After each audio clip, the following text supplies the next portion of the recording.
when he mounts the podium to deliver his address today.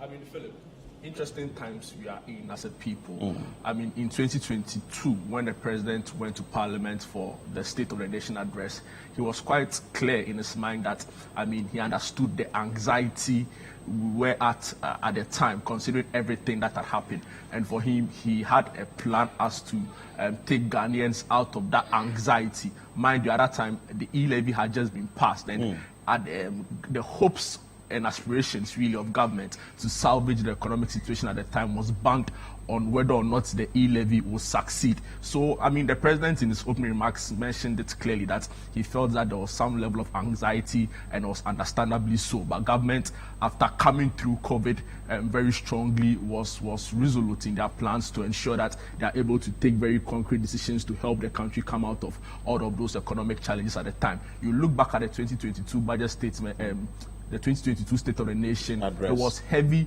on what government had done to alleviate the hardship that had come as a result of COVID. He also touched on the invasion of Ukraine by the Russians and how bombs in Kharkiv and Kiev were hitting the pockets of those of us in Ghana here. And it was also clear on what government had done in spite of all the challenges. So he mentioned the fact that we are working towards the assembling of plants. Government was putting in money to ensure that one district, one factory was working. So all of those things, the president was quite emphatic. I mean, considering all that has happened since then up until now, clearly the e-levy has failed, because from the finance minister, we understood less than 10% of its expected revenue had been accrued. So clearly it failed, and subsequently led to the decision of government to go to the IMF for a bailout. So within a period of a year, from March 30th, 2022, when the last State of the Nation address was given in Parliament, up until now, so many things has happened within the Ghanaian economy. Now we have a debt exchange program, both locally and now externally. We also now have to deal with the challenges of even bond pensioners holders who are now, we understand, have been sorted out, but so many other things happening. I mean, so for me today, I expect the president to be very hard on the economy. I expect to listen to him on what his fiscal policy direction is for the country. I mean, if you look at everything that's happening, there have been calls for government to cut expenditure, and it should start with the government side. So it will be interesting how the president wants to look at this particular one, considering the fact that our fiscal policy really has not been in the best of shape over the years. The structure really of our economy has been such that we've been more considerate about borrowing really, and we've let very critical areas of the economy. So this is your preliminary comment on this as to the expectation. We'll go into details what the President's State of the Nation address as of the last time he addressed Parliament entails. But Hanson, what will also be your initial comment and some of the expectations you want the President to consider in his address? So State of the Nation, first and foremost, is a constitutional mandate, as you've rightly indicated. Now, beyond being a constitutional mandate, now if you look at State of the Nation, it creates that certain platform for which Ghanaians get to hear their president. And just to put it into context, we know presidents can't give interviews, they can grant interviews, they can hold meet the press sessions. But if you look at it, you get to hear more of presidential candidates speaking during the run-up to the election. And after the election, because of the level of power and also responsibility that the role of president poses on the person who is the president, and also the fact that there are a lot of people who have been appointed into power to do certain things, engagements or conversations between that person who is the president, as stated in Article 57 of the 1992 Constitution, and then the electorates who voted him to power, if you compare the two periods, they dwindle. So in my view, I think that what Article 67 has done, by virtue of the State of the Nation address platform, is to give that certainty that in the commencement of every session of Parliament, at least Ghanaians will hear their president speak. And let's go to the first 4 years of President Akufo-Addo. You remember the Meet the Press series? By 2019, getting to 2020, I don't remember the last time we had a Meet the Press. And you cannot, in essence, force the president to hold Meet the Press series. But Article 67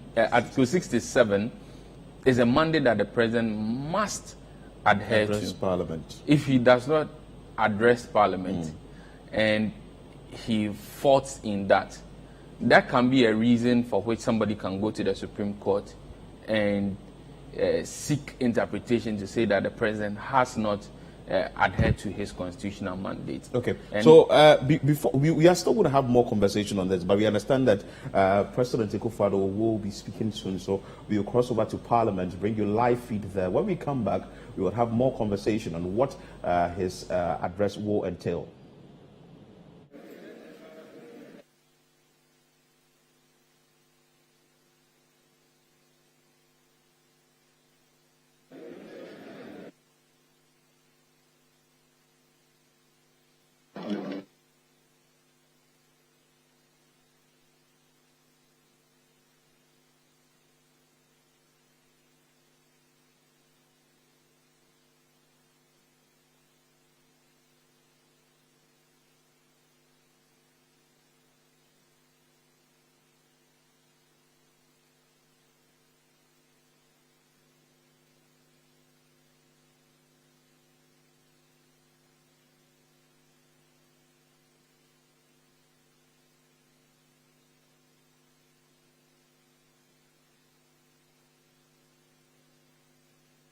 ABC to the Vice President, DSP, Sahaku Yakubu. Mr. President, fetching over.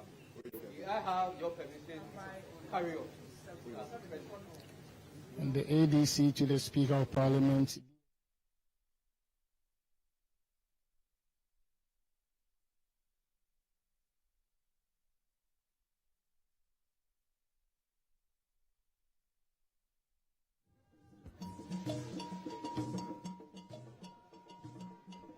I'm here with my colleague, President Nana. Eddie, how do you see the proceedings so far? It's very fantastic, I must say. It's colorful, and the pomp and pageantry that we usually witness during State of Nation address, it's evident today, and the Guard of Honor has been formed by the Ghana Armed Forces, and the contingent commander is Flight Lieutenant Abdul Nasser Salia, and contingent second in command is Flight Officer Maxwell.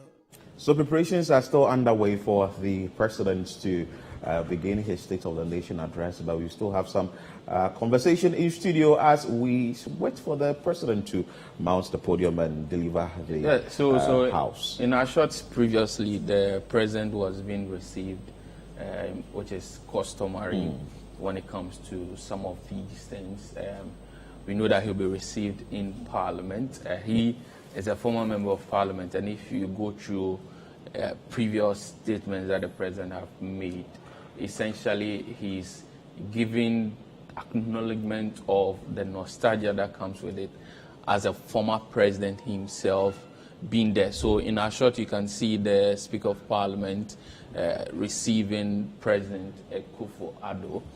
Also, we have the parade also by the security agency. So, Philip, we're making the point to the extent that the State of the Nation gives that certainty, and as Jude alluded to, it gives the president the power to, or the opportunity to speak on certain issues that are of concern to Ghanaians, and also touch on what exactly his government is doing on certain key issues.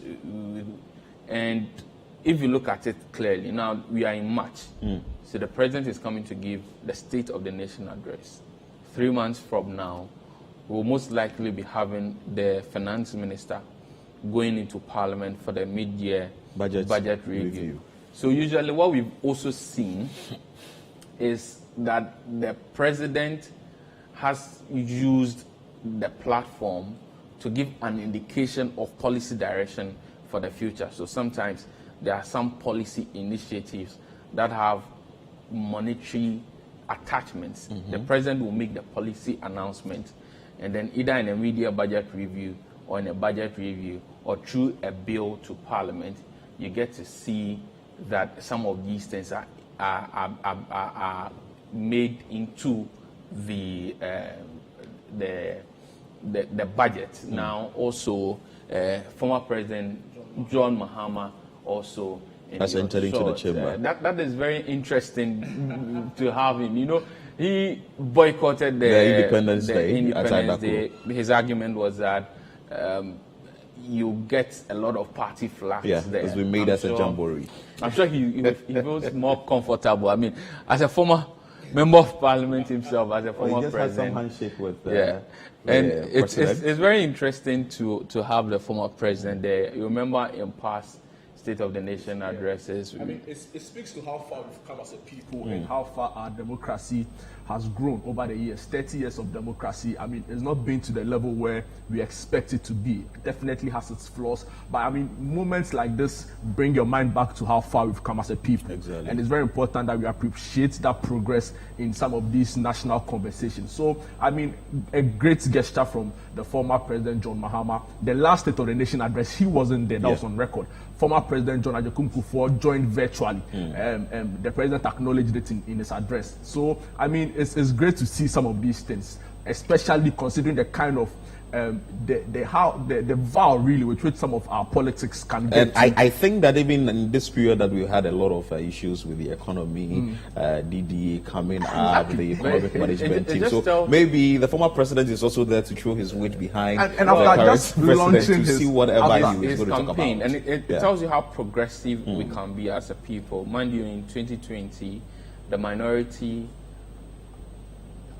boycotted the State of the Nation address for a number of reasons, including the non-release of the District Assembly Common Fund. And so in 2020, minority boycotts. 2021, former President John Dramani Mahama himself is not present. And some of these state programs, you might not get that idea over there, but it has that form of cohesion that it brings. And the more we have statesmen honoring such events, brings us together and pushes us towards a common core. So, Jude, just a brief one. Let's touch on what the president made mention of in his last State of the Nation address. Then we can go to Parliament, as the House has now been formed and the Speaker is about to begin proceedings. Then I mean, we can Philip, if you look at the 2022 State of the Nation address, I mean, the top three things for me that cut out very heavily in that address by the president was on COVID-19. So he made mention of what government had done to alleviate the hardship that had come about as a result of COVID-19 and, of course, the Russian-Ukraine war. He was also hard on Agenda 111 because it sort of, at the time, had become like the flagship program with which government was driving to tackle all the challenges within our healthcare service in the country. So COVID-19 Agenda 111 was also big. Then he touched on the one district, one factory initiative flagship campaign promised by government. In the address, the president mentioned that 106 factories were currently operational, 148 factories were under construction, and some 24 factories were at mobilization stages. That's fine. So let's go to Parliament. Let's bring you a live feed of what is happening there, and that should be about the State of the Nation address by the President.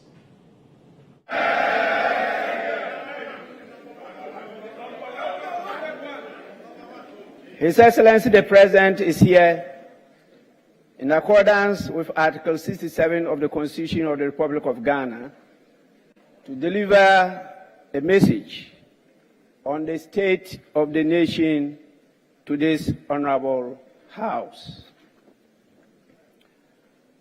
On behalf of leadership and honorable members of this august House, it is my privilege and singular honor to welcome His Excellency the President of the Republic to the House.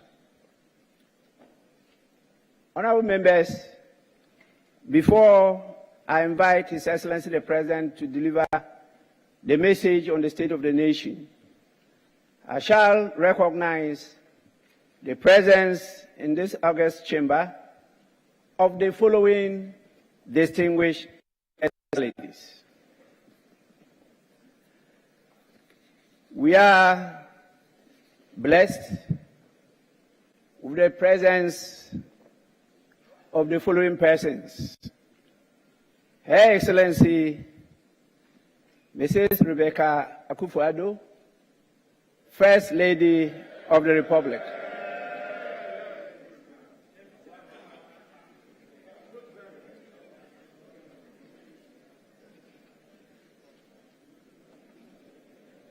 His Excellency the Vice President Alhaji Dr.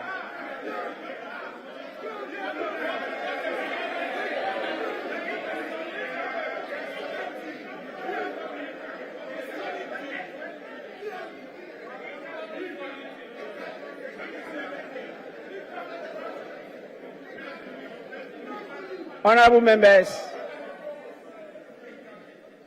may we have some silence.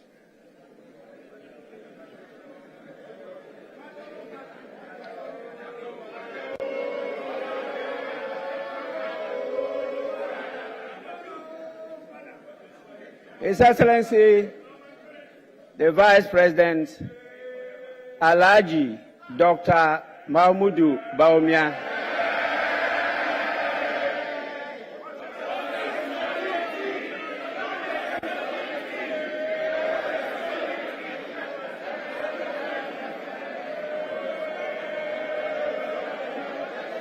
Honorable members,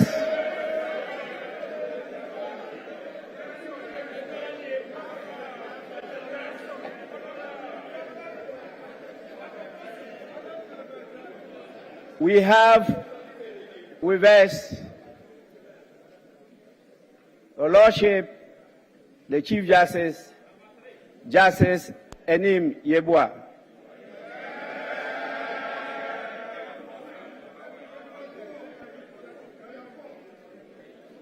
And we have Madam Alice Adjoa Yunus, the spouse of number 3.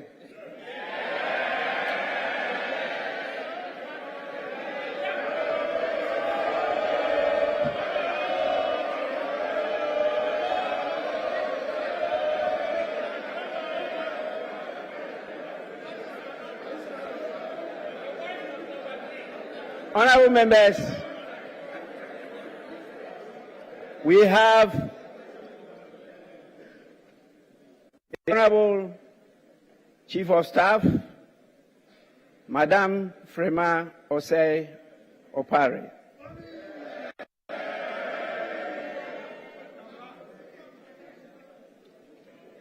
You know, she is the most senior-most of my wives.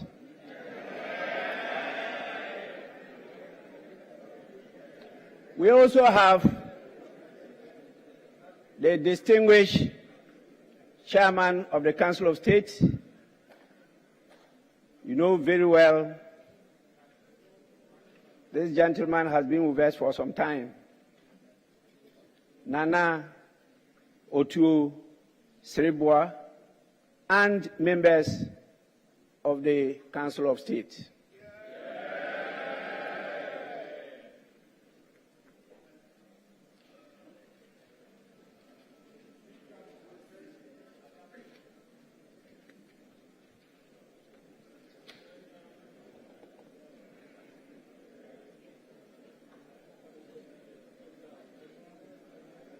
Our revered members of the National House of Chiefs, Nimen, Namen, Nananum, Togbe, Namine, they are all present here with us. You have a large team of Your Excellencies, the Dean, and members of the Diplomatic Corps. And we are also blessed with the presence of Your Excellencies, the former President John Agyemang Kufuor.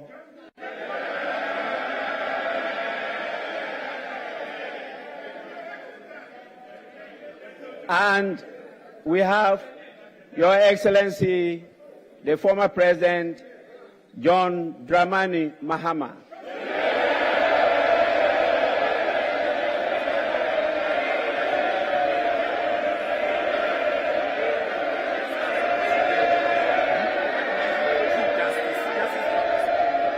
I mentioned.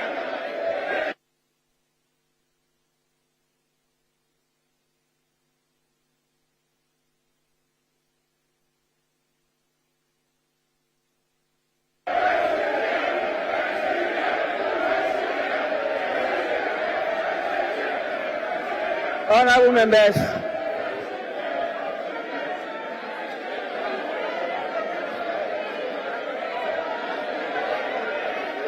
may we have some order, please?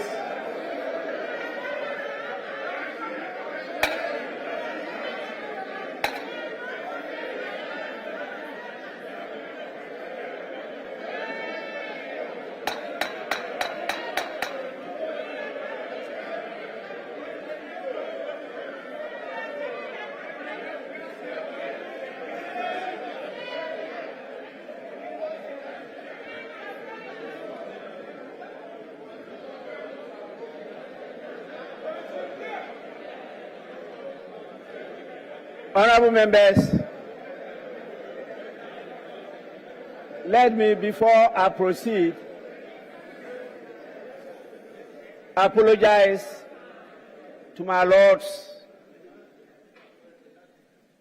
the justices of the Supreme Court, for not mentioning them appropriately. I acknowledge your presence, my lords.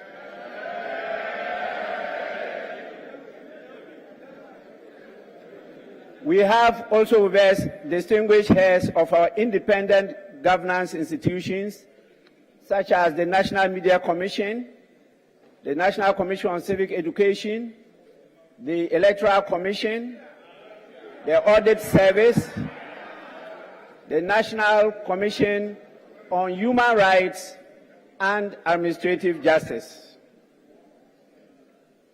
We have the chairman and the Secretary Generals of our political parties with us.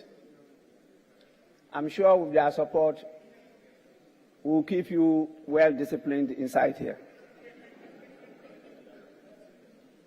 We have members of the Parliamentary Service Board and the former Right Honourable Speakers of Parliament.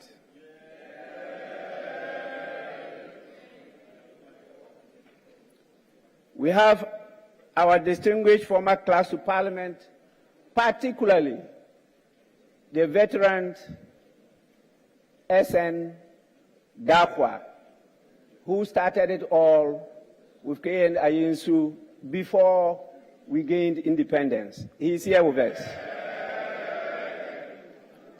I hope you are learning from his pen. He has written a number of books on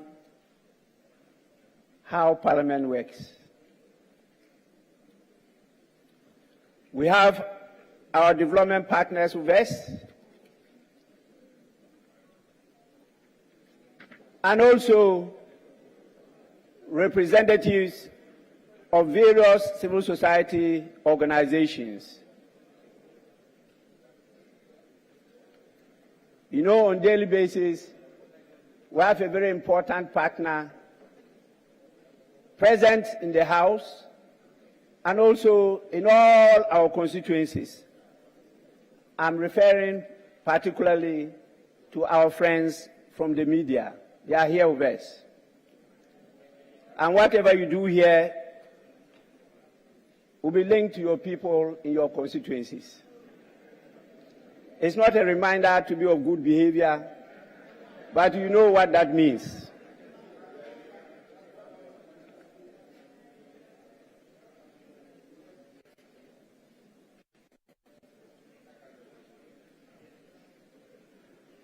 Honorable members, I will now have the greatest pleasure to invite His Excellency the President to deliver his message. Your Excellency, you may do so now.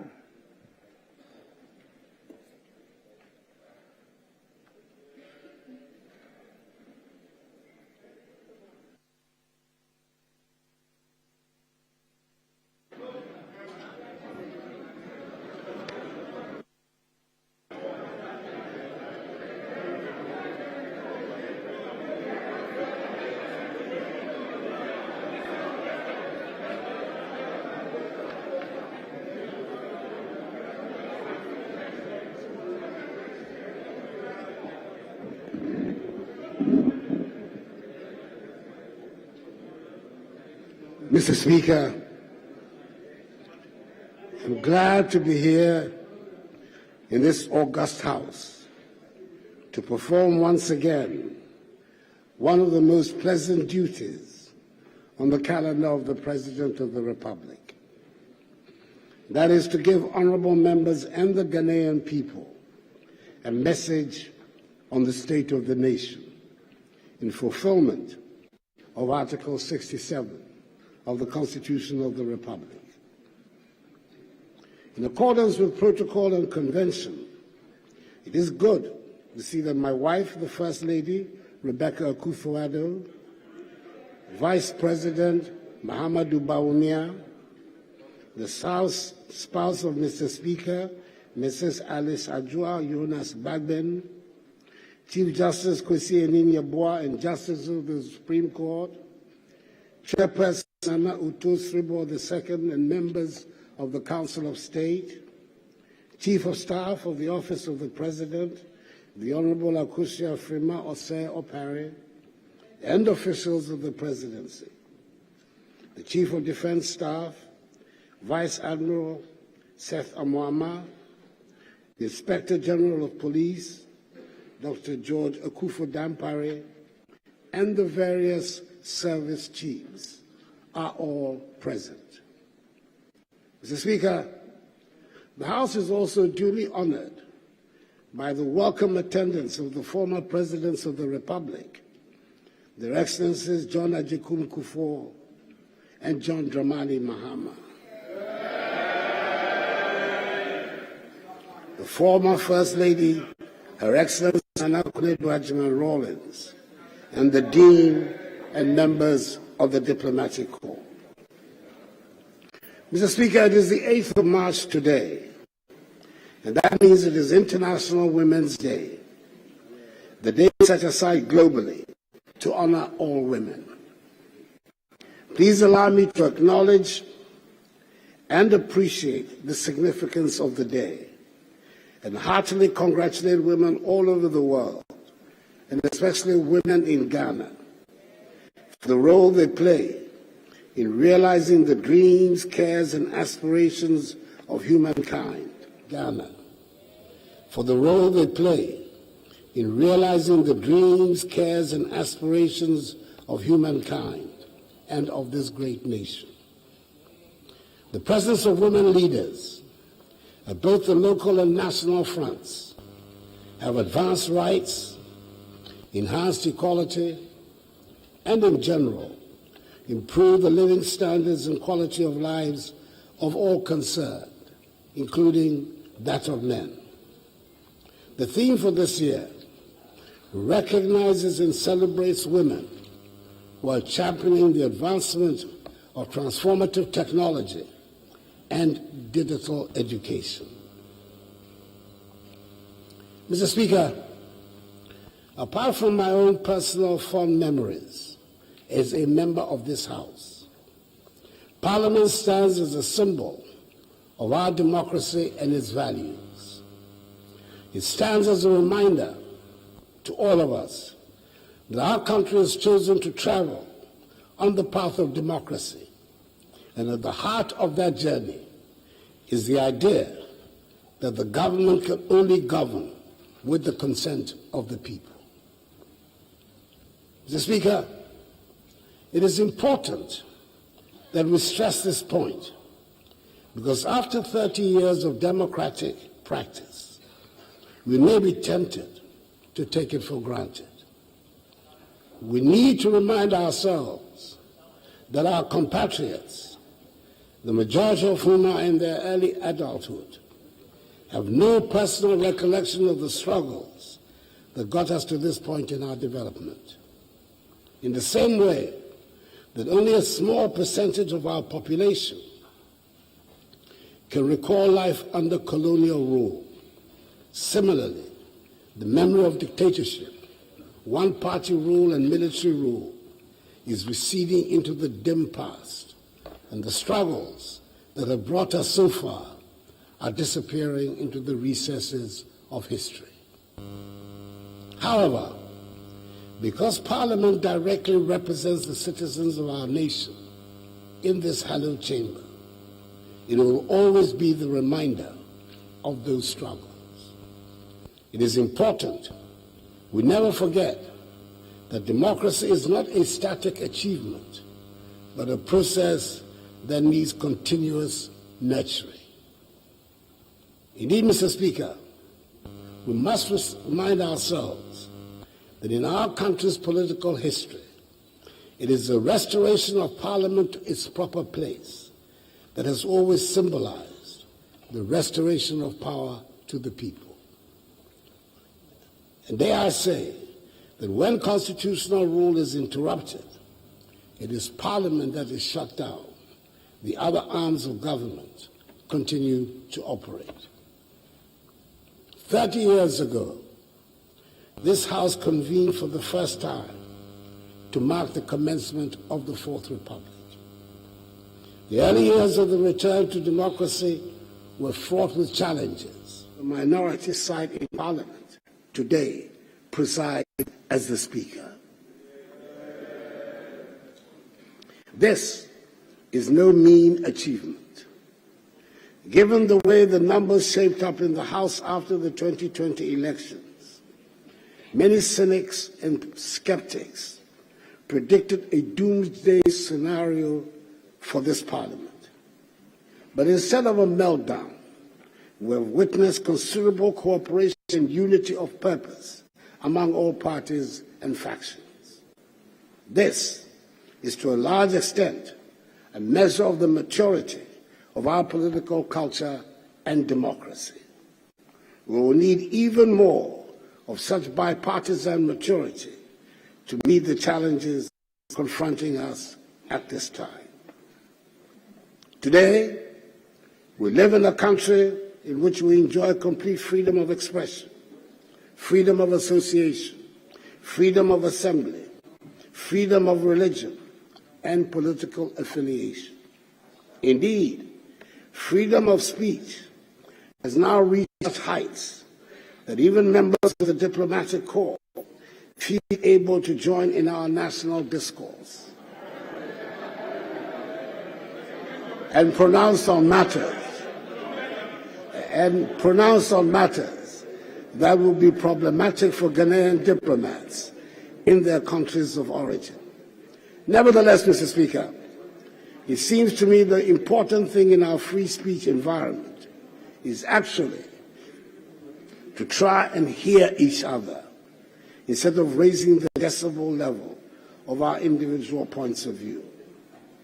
Mr. Speaker, to come before this House to deliver a message on the state of the nation is a simple and practical demonstration of accountability. I always treated the occasion with the utmost respect.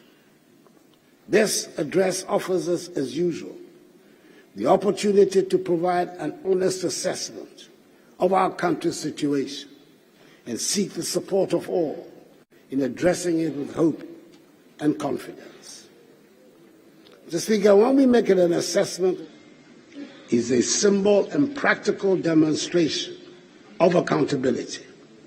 And I always treated the occasion with the utmost respect. This address offers us, as usual, the opportunity to provide an honest assessment of our country's situation and seek the support of all in addressing it with hope and confidence.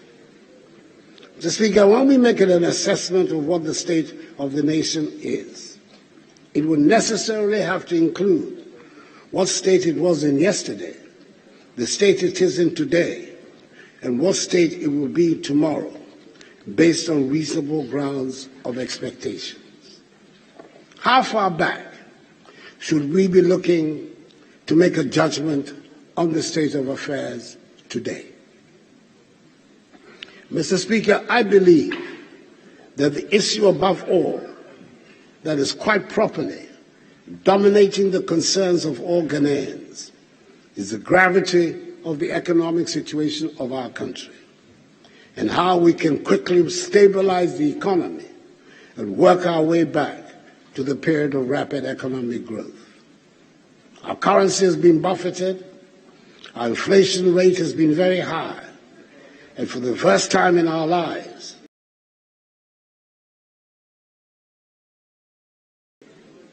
as such, Mr. Speaker, I wish to make a departure from the usual format of messages on the state of the nation and concentrate predominantly on the economy, which will enable me nonetheless also to make some statements about the state of our agriculture, education, energy, health, infrastructure, mining, tourism, and security. This is not to belittle the contribution of the other sectors to the growth of our country, but I believe the exigencies of the moment justify the position I am taking, particularly as all sector ministers continue to provide official updates on happenings in their respective sectors. I've said, and many others, including the managing director of the IMF, have said that our economy was doing well until COVID-19 and the war in Ukraine,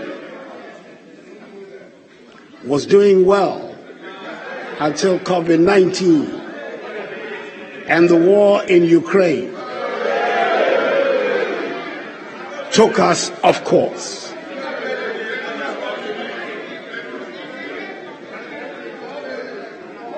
Mr. Speaker, I will be heard. Hanson has to record me. I will be heard. Maybe because of the severity of the present difficulties, or maybe because it suits their preconceived agenda, some people are unwilling to accept that we were on a good trajectory until the arrival of COVID-19. The Ghanaian people, however, accepted this proposition as evidenced in the results of the 2020 presidential election, which were unanimously endorsed and upheld by the 7-member panel of the Supreme Court. Mr. Speaker, allow me to go on a short trip down memory lane and remind ourselves what things look like back at the beginning of 2020, when I came to this House to give an account on the state of our nation. This is what I told this House on 20th February 2020, and I quote, Mr. Speaker, in 3 years, we have reduced inflation to its lowest level, 7.8% in January 2020, since 1992. For the first time in over 40 years, we've had a fiscal deficit below 5% of GDP for 3 years in a row.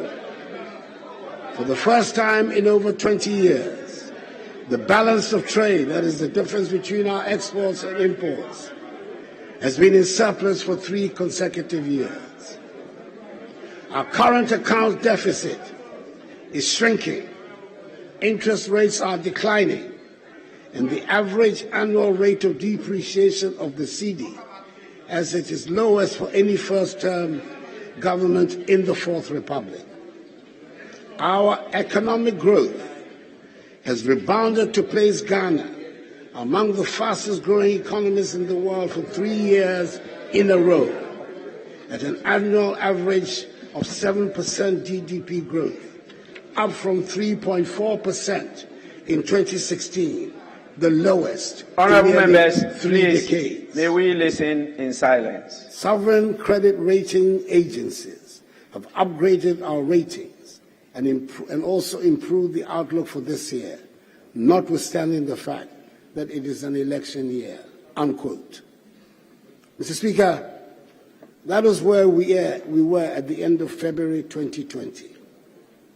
3 weeks after this speech, in which I expressed our sympathies and solidarity with China on the difficulties they were having with the new virus, our world changed.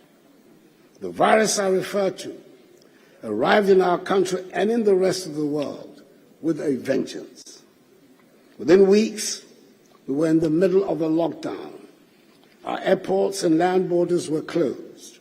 Schools and factories and even markets were closed. The hospitality industry was brought to its knees. Our economy, like much of the rest of the world, went into a tailspin.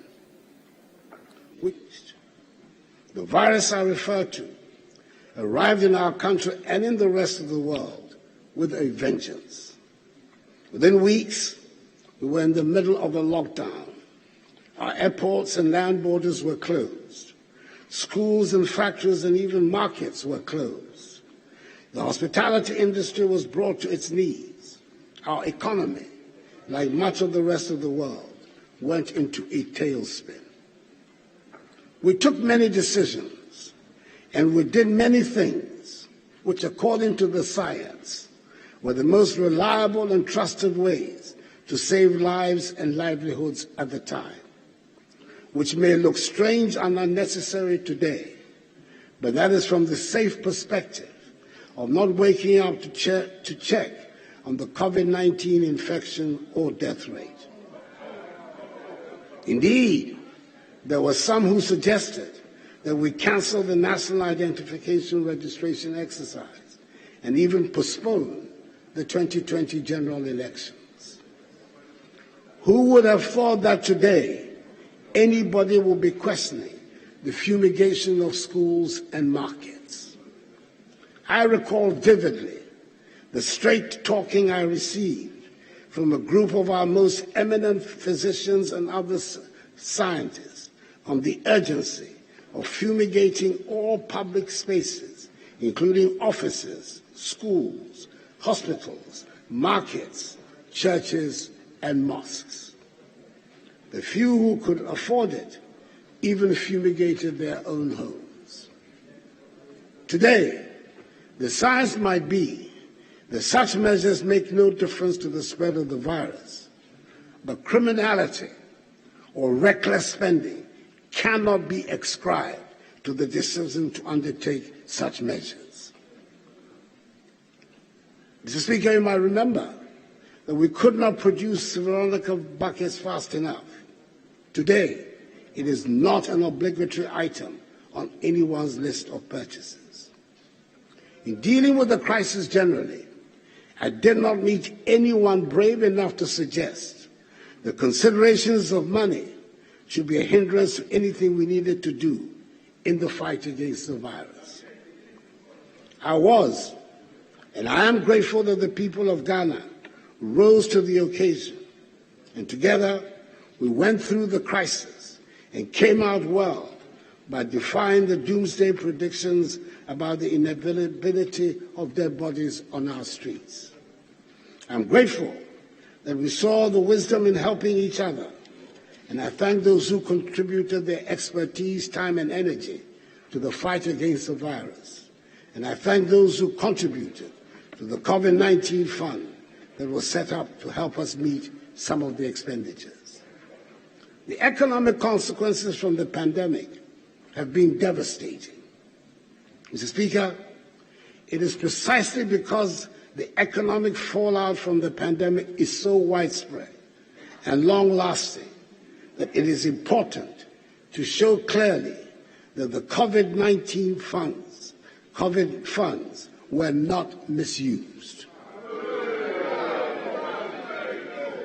It is critical that we do not lose the confidence of the people, that a crisis that they were led to believe we were all in together was abused for personal gain. Mr. Speaker, it was government that asked for the COVID funds to be audited, and I can assure this House that nothing dishonorable was done with the COVID funds. The responses from the Ministers for Health and Finance on January 23rd and 25th, 2023, respectfully, have sufficiently laid to rest the queries from the Auditor General's report, and I believe any objective scrutiny of these statements from the Health and Finance Ministries would justify this conclusion. We did provide 518 million cedis of grants and loans to micro, small, and medium-scale enterprises through the NBSSI, now the Ghana Enterprise Agency, in which 302,515 enterprises benefited, of which 60% were women-owned. These were MSMEs that were in distress as a result of the pandemic. For some traders, the receipt of 1,000 cedis made the difference between the ruin of the household and survival. In addition, 58,041 health workers were empowered to supplement the existing health sector workforce. Subsequently, all of them have been absorbed as permanent workers in the health sector. Frontline health workers were also granted 50% tax relief for the period. Was that something to regret? We should be ever grateful for the work that so many people did to keep all of us safe. All households enjoyed free water supply and huge discounts on electricity bills because access to water was a necessity to ensure people adhere to hygiene practices, and access to electricity was important as everybody was encouraged to stay at home. It also provided an economic cushion to protect lives and livelihoods at a time projected by some as a waste, or to use that word so beloved of some commentators, profligate. Mr. Speaker, the government took a deliberate decision to try and keep the inevitable disruptions across all our lives down to a minimum in the education sector by opening schools and education institutions as soon as it was made safe to do so. It was an expensive undertaking and not universally popular. But faced with the prospect of a whole generation of our children losing irreplaceable years of education, and the real likelihood of many of them dropping out of school, however, forever, we took the brave decision to open the institutions. Even then, it is worth pointing out that the school year has not yet fully returned to the predictable pre-COVID calendar. After the event, some might be tempted to forget the volumes of sanitizer and other logistics it took to keep the schools open and safe. In much the same way as some might now choose to forget the vitriol that came from some who should have known better, threatening hell and damnation when, according to them, the children start dying in the schools. Mercifully, we did not lose a single child to COVID in school. I would like to suggest that with the best will in the world, Mr. Speaker, no auditor can put a figure on the cost of keeping the children in school safely during that crisis, nor the continuing cost of the effect of the pandemic on our young children. Not the financial cost, not the emotional cost, and certainly not the social cost. But we must thank the Almighty that we have survived to repair the damage and begin to rebuild our economy. Beyond the use of COVID funds, there are legitimate questions being asked about how the country's debt situation got to where it is. Mr. Speaker, let me state emphatically that we have not been reckless in borrowing and in spending.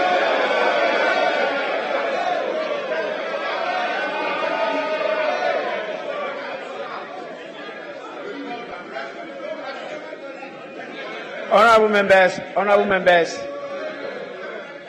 members, it's not yet your time to say. Wait until that time arrives. Please, honorable members, I will allow spontaneous reaction to statements, but I will not allow debate of the statement. Your Excellency, you may proceed.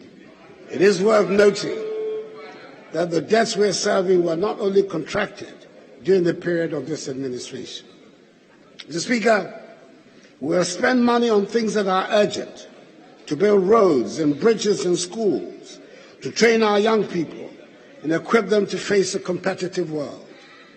Considering the amount of work that still needs to be done on the state of our roads, the bridges that have to be built, considering the number of classrooms that need to be built, the furniture and equipment needs at all stages of education, considering the number of children who should be in school and are not, considering the number of towns and villages that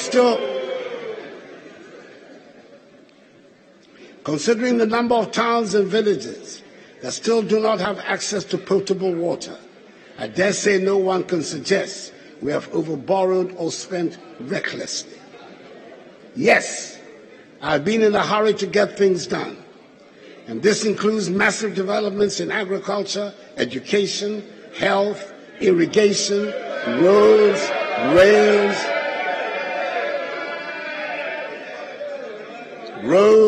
rails, ports, airports, sea defense, digitization,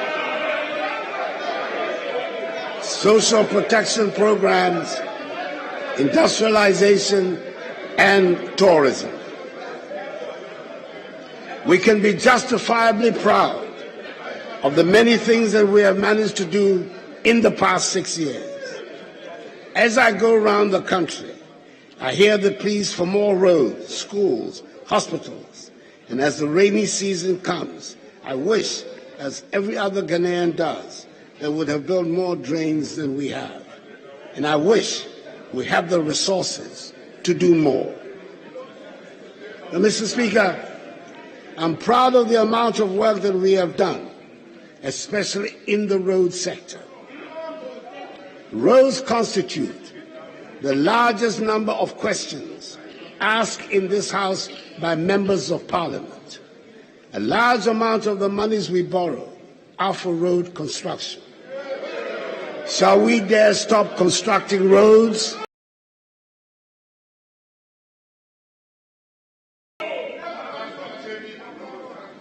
Mr. Speaker, I would like to state categorically that this government has built more roads than any government in the history of the Fourth Republic. And Mr. Speaker, the details of all these roads are attached in the annex to this message. I have done so because last year when I made a similar pronouncement, I was met with howls and gasps of incredulity from the minority benches.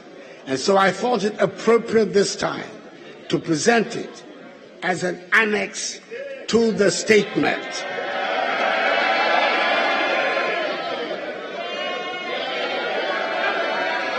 Which will be part of Hanson.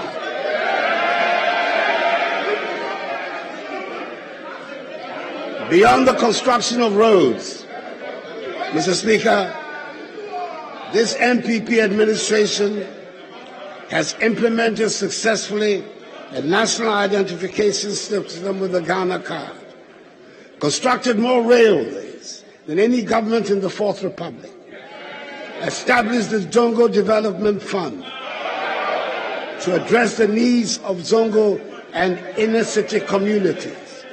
And under their auspices, we have conducted more infrastructure in the Zongo communities than any other government in the Fourth Republic. Constructed more NCA licensed fiber optic cable than any other government in the Fourth Republic. 90%, 93% of the total. Increase the proportion of the population with access to toilet facilities from 33% to 59%. Increase the number of public libraries from 61 from independence until 2017 to 115 in 2022.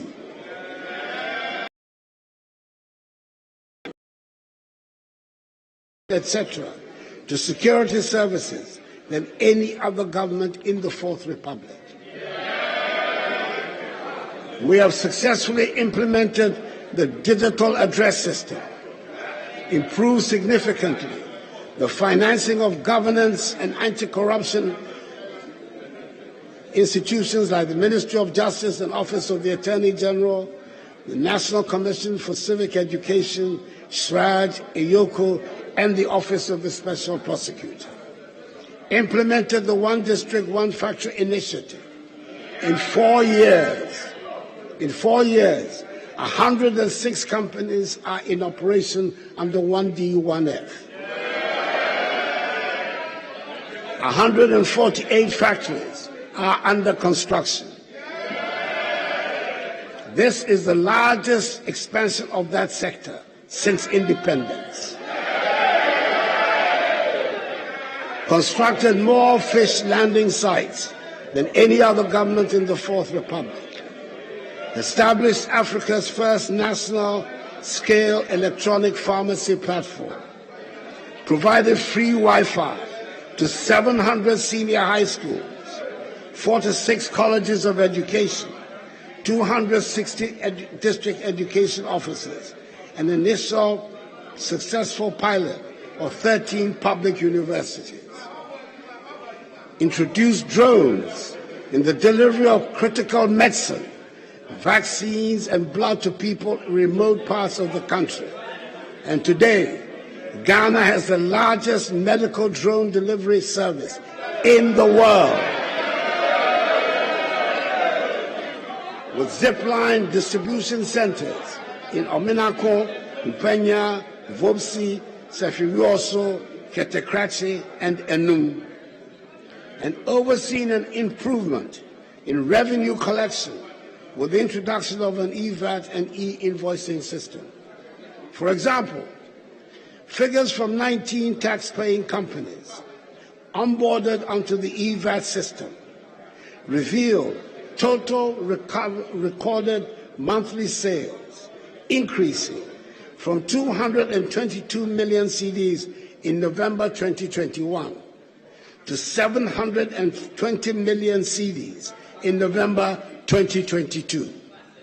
Again, in December 2021, total monthly sales of 284 million CDs also saw a huge increase to 1 billion CDs in December 2022. Indeed, the evidence of how state funds have been used to improve our society is all over the country. No district or constituency has been left out. And I believe there are many Ghanaians who will vehemently disagree when some say there's nothing to show for all the funds that have been at my governor's disposal. Mr. Speaker, I would like at this stage to brief the House on how the talks with the International Monetary Fund have been going since the announcement on 1st July 2022 of our intention to engage the IMF for a funded program. Mr. Speaker, having reached a staff-level agreement on 12 December 2022, after 5 months of intense negotiations and completion of most of the prior actions required under the agreement, we are on course for the IMF staff to present to the IMF Executive Board Ghana's program request for a $3 billion extended credit facility by the end of this month. Mr. Speaker, the 3-year IMF program, anchored on government's post-COVID-19 program for economic growth, aims at restoring macroeconomic stability and debt sustainability whilst protecting the vulnerable. It is a strong reform program which relies on front-loaded fiscal measures to increase domestic resource mobilization and streamline public expenditures to support inclusive growth and enhance social protection. Mr. Speaker, I thank the House for its support throughout this process, including the passage of key revenue laws. However, a few more of these measures, namely the Income Tax Amendment Bill, the Excise Duty and Excise Tax Stamp Amendment Bills, as well as the Growth and Sustainability Levy Bill, are outstanding, which need the urgent attention of the House and passage to complete the prior actions. This will put us in readiness for our presentation to the Fund Board, and more importantly, bolster our domestic revenue mobilization efforts. Mr. Speaker, it is clear that given the extent of the fiscal and debt sustainability issue we are addressing, fiscal adjustment and structural reforms are not sufficient for restoration of debt sustainability. A critical component of the measures we are implementing to address the current economic crisis is the debt operation, involving both domestic debt and external debt.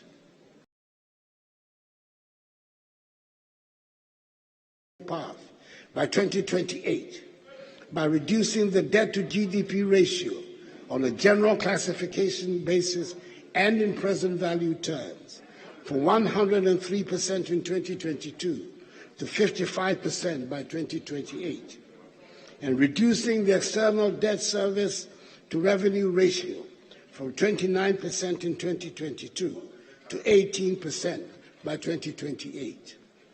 Mr. Speaker, in order to achieve these goals, the decision was taken to execute a domestic debt exchange program, in addition to fiscal adjustment, external debt operation, and structural reforms.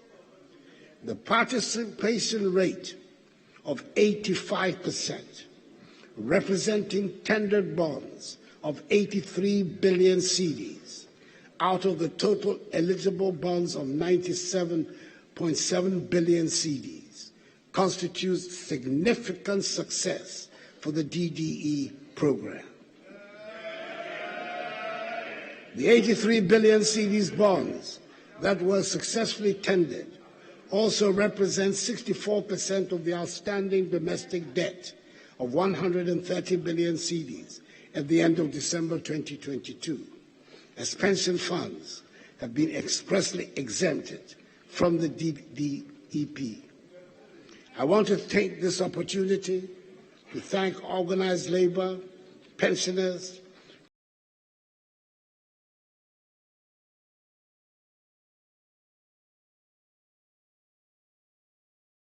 Association, the individual bondholders and retirees forum, and all others who have contributed to make the domestic debt exchange program a success. Mr. Speaker, I know it has been said over and over again in the past weeks, but the voluntary nature of the DDE program bears repeating, as is the fact that the government is committed to honoring all coupon payments and maturities in respect of both old bonds and the new bonds in line with government fiscal commitments. Mr. Speaker, we're also making progress on the external debt negotiations since the government announced an external debt service suspension on 19 December 2022 for certain categories of external debt to ensure an orderly restructuring. This suspension is an interim emergency measure toward a comprehensive external debt operation which will contribute to the restoration of our debt sustainability in line with our request for debt treatment under the G20 Common Framework. I want to express our appreciation to members of the Paris Club and to the People's Republic of China for the cooperation they have so far exhibited to us in attempting to reach an agreement and in their attempt to establish an official credit committee. We look forward to their fast-tracking the needed financing assurances for IMF approval. We are confident that with their cooperation, we will reach our March deadline for going to the fund. Mr. Speaker, we remain resolute in our vision to restore macroeconomic stability and promote inclusive growth. Mr. Speaker, government recognizes that sustained growth must be deliberate, especially in a global landscape marked by forces of technology, trade, and intense competition. It requires a combination of leadership, social cohesion, and deep investments in core capabilities of people, firms, and institutions to harness our opportunities.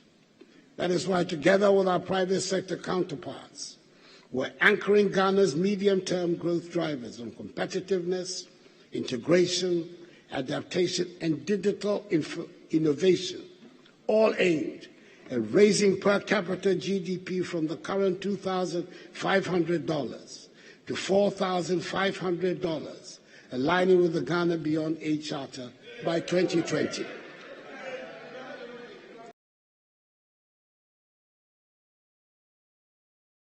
Will not restore our fortunes overnight, but it will set us on the road to recovery. With fiscal discipline, we will regain the trust and confidence of our business partners and the investor community, which will give us space to continue our productive plans and policies. However, in addition to our engagement with the fund, we're also seeking and implementing some original and innovative ideas to try to solve our problems.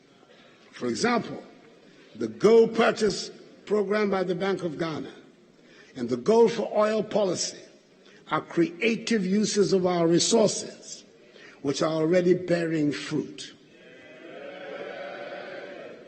These policies are aimed at achieving two results that are critical to the health of our economy.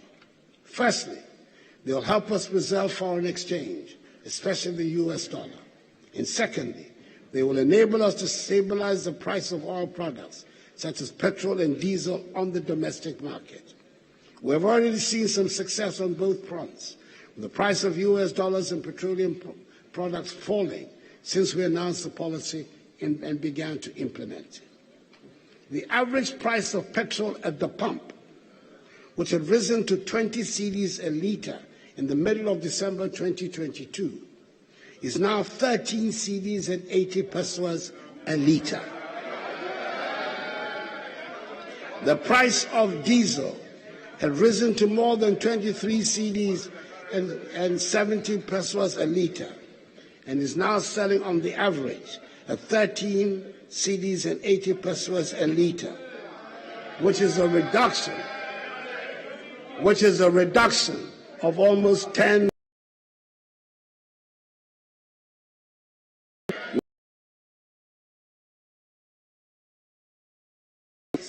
to reflect soon in our daily lives, since transport fares affect the price of everything.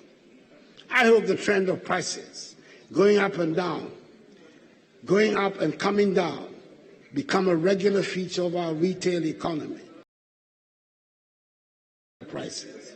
Because as we all know, prices, especially of petroleum products, used only to go up in our country.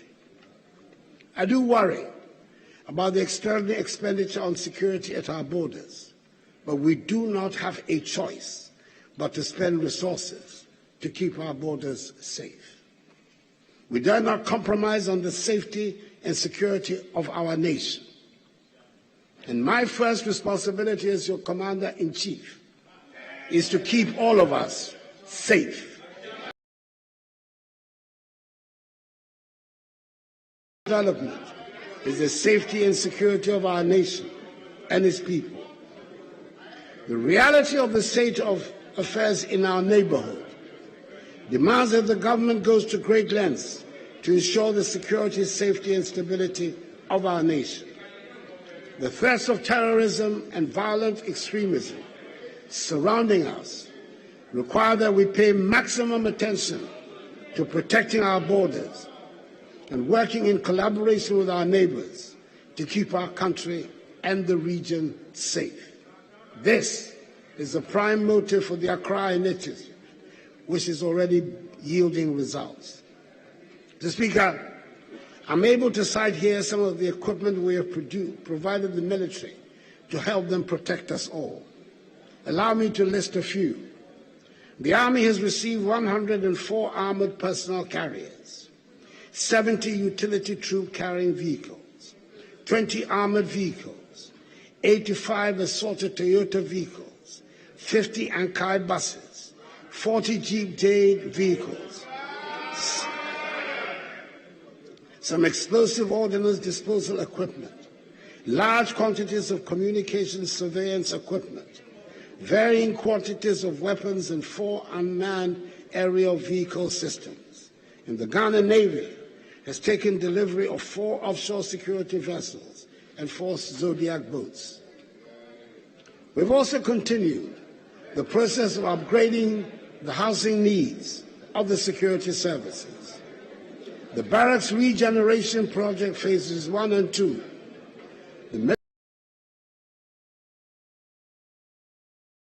Academy Infrastructure Project are expected to be completed and handed over by the end of May this year. Mr. Speaker, we continue to pay attention to the police service. We can now see more of the police on our streets in the urban areas. Ever so gradually, driving on our roads is becoming more orderly. I note that even motorbike riders now stop at traffic lights. Things are improving.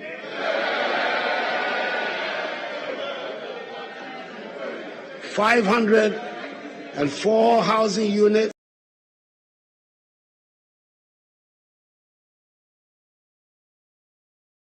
have been completed for the police service. Recently, I delivered 100 pickups, 600 motorbicycles, and 6 armored personnel carriers to the police service to boost operational capacity. For the first time in our nation's history, the police service has dedicated helicopters to help with its operations. Mr. Speaker, I must share some good news with the House. I am particularly proud of the dramatic intervention government has made to tackle the long-lasting and utterly disgraceful problem of dilapidated and inadequate number of courts in our country. Many of the courts have not been fit for purpose and do not provide suitable facilities for the efficient administration of justice. The inadequacy means that people have to travel long distances to gain access to courts.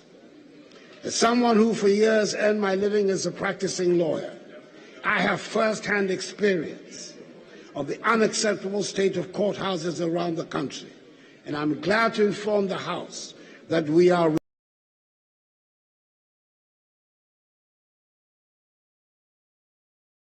Assembly Common Fund. Government has embarked on the construction of 120 courthouses with accompanying accommodation for judges across the country. Indeed, 60 have been completed, and the others are at various stages of completion. For the first time ever, we have the happy situation of purpose-built courthouses with accommodation that are waiting for judges to be appointed to put them to use. 6 new regional high courts fitted with judges' residence are also being constructed in the new regions, i.e. Ahafo, Bono East, Northeast, Oti, Savannah, and Western North. 3 of the courts, that is those in Northeast, Oti, and Savannah, have been completed and commissioned. Those in Ahafo, Bono East, and Western North regions will be completed by April. Mr. Speaker, I had the President's duty on 17th October 2022 to commission a new modern Court of Appeal complex in Kumasi, together with 20 townhouses and a guest house to serve as permanent residences for Court of Appeal judges based in Kumasi, who are mandated to handle appeals from the northern part of the country. The Asantehene Otumfuo Setutu II, who generously gave the land, was present at the ceremony. It is a truly magnificent sight, and I recommend it to honorable members who go to Kumasi to pay a visit and see it for themselves. In addition, 200 earlier in 2022 distributed to all judges in the Supreme Court, Court of Appeal, Higher Court, and lower courts. Mr. Speaker, it is a well-known fact that in this administration, TVET and STEM feature frequently in all conversations about education. Technical and vocational education are being given the place of honor they deserve. Since the realignment and introduction of free TVET, enrollment in TVET schools has increased from 13,000 in 2021 to 47,000 today.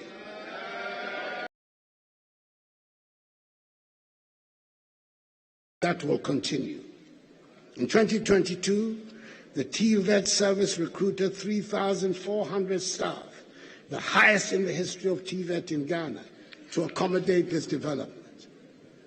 I was told last week about one young person who was placed in Agyemang school in the current school placement exercise and has turned it down to go to a STEM school. I think we are making progress. The strides we're making in education are already changing lives and changing the narrative. As of this year, nearly 2 million young people have benefited from the free SHS. And as a result, 2 million young people have either found a way to further education, training, apprenticeships, or employment because of the free SHS policy. I'm proud of the additional educational infrastructure, especially the provision of ultra-modern classroom blocks for several schools, which are equipped with laboratories, ICT centers, and libraries. The establishment of 10 STEM centers across the country, including one in Accra, to aid the study of engineering and robotics. Construction has also started at the University of Agricultural Science in Bunsu in the Eastern region.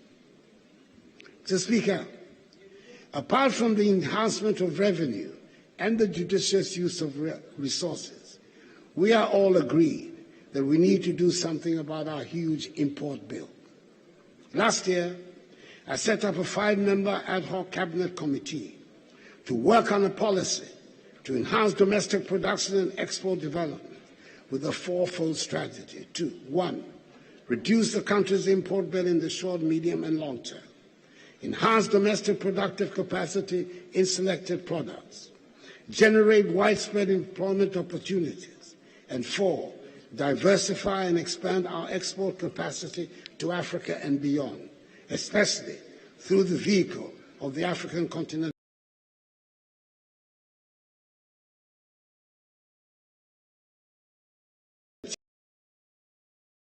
States dollars according to GRA icons. On the evidence of existing local productive capacity, we have identified a list of 20 priority products in the categories of primary agricultural products, processed foods and manufactured goods, where we can confidently enhance domestic production. Amongst these are rice, fish, poultry, fruit juice, sugar, tomatoes, vegetable oils, oil palm, fertilizers, pharmaceuticals, soaps and detergents, insulated wire, ceramic products, corrugated paper and paperboard, cement and clinker, and motor vehicles. The report on the implementation modalities to enhance domestic productive capacity in these products has been prepared, and once confirmed with your approval, the new Minister for Trade and Industry will roll out urgently a series of initiatives to implement the policy. I want at this stage to make mention of one particular program that has been introduced by the government to address the needs of the youth and women, the Youth Start program. This program seeks to support young entrepreneurs to gain access to capital market training and technical skills, compliance and quality assurance support, and business development support services that will enable them start, build, and grow their own businesses. Mr. Speaker, the Youth Start program was successfully piloted in 2022, with 70 youth-led businesses benefiting from the initial 1.98 million CDs. Subsequently, a total of 288,800 applications have been received and are being processed by the Ghana Enterprise Agency for full operation. Mr. Speaker, government remains committed to infrastructure development. Working with the private sector, we continue to explore the use of public-private partnership arrangements to the delivery of critical public infrastructure, such as the Accra-Tema motorway extensions, Accra-Takoradi motorway, and the Sogankope-Lome transboundary water supply projects. In addition, Mr. Speaker, the $750 million United States Afro-Exim Bank facility, which has been secured, will make it possible for us to construct many other roads and interchanges, including the long-awaited four-tier Swami interchange. Mr. Speaker, we have now reached a point where we feel the impact of technology many processes. The Ghana card has become a one-stop shop for Ghanaian identity and its usages. We're fully convinced that our embrace of an investment in information technology and the digital infrastructure will help us to redefine our traditional concepts of time, space, speed, and nature of conducting business within our society, economy, and culture.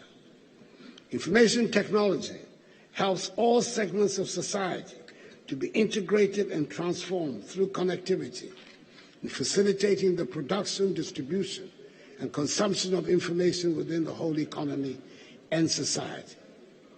We have integrated many processes within the digital many component parts of the government, such as the Ministry of Communications and Digitalization, the National Identification Authority, and especially the Vice President, Dr. Agyemang Baumia.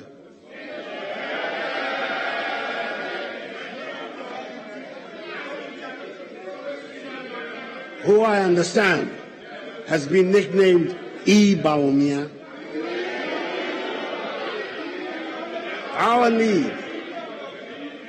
Our need for technological reinforcement within all our structures and spaces is unending, and we will continue to push the frontiers of our engagement with the technologies of information, economic development, and human transformation. We must be cheered by the improvements being made in the National Health Insurance Scheme to make access easier. The scheme is currently one of the better digitalized institutions, and I hope they get the public support that they need. I note in particular with satisfaction that they have developed a self-enrollment mobile application, My NHIS, to self-enroll in the scheme, and this enables registration and renewal for oneself and others by linking NHIS cards to Ghana cards. 2022, over was linked to their Ghana card to enable them to access health care using the card. The National Health Insurance Authority has also improved its claim management processes with an emphasis on e-claims and paperless systems at all 4 claims processing centers. In the year under review, electronic claims processing was about 70% of all claim submissions. As of 31st December 2022, the scheme paid a total of $1.014 billion providers. Mr. Speaker, our drone delivery service is firmly established. In Ghana now has 6 centers with zipline drone services, making Ghana the largest aerial logistics distribution network in the world. Zipline, through the national scale drone delivery services, has delivered some 14.8 million units of life-saving medicals, vaccines, and blood products to health facilities in Ghana by the end of 2022. Childhood vaccines top the list with the delivery of 8.3 million doses, followed by 2.05 million doses of COVID-19 vaccines. Mr. Speaker, I must say, however, that the current shortage of some childhood vaccines in the country has concerned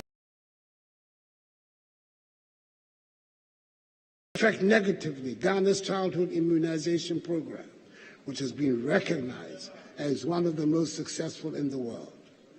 The WHO has only recently expressed worry about a steady decline in measles vaccination coverage globally because of the concentration on the fight against COVID-19. In accordance with our desire not to become part of this global trend, government has taken steps to ensure the stocks of these vaccines are procured and supplied as a matter of urgency and emergency. The Ghana Health Service has developed an elaborate program to catch up on children who have missed their vaccine immediately stocks arrive.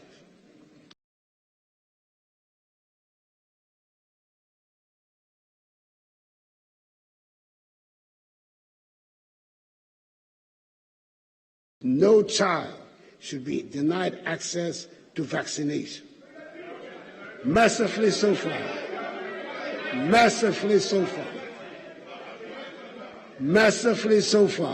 not a single child has died as a result of the outbreak.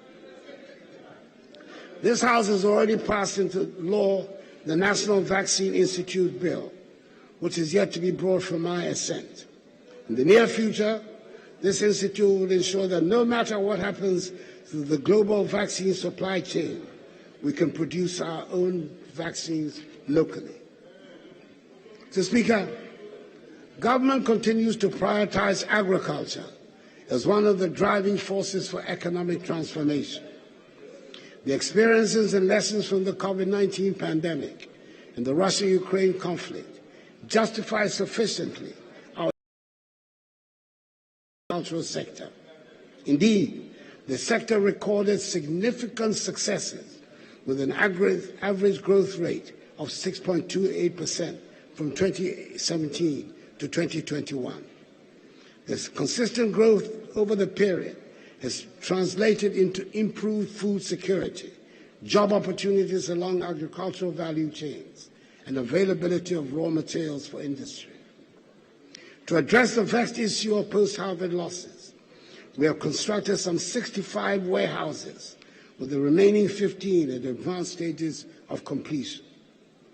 This intervention is adding some 80,000 metric tons to national grain storage capacity. $29.9 million United States dollars worth of machinery and equipment have been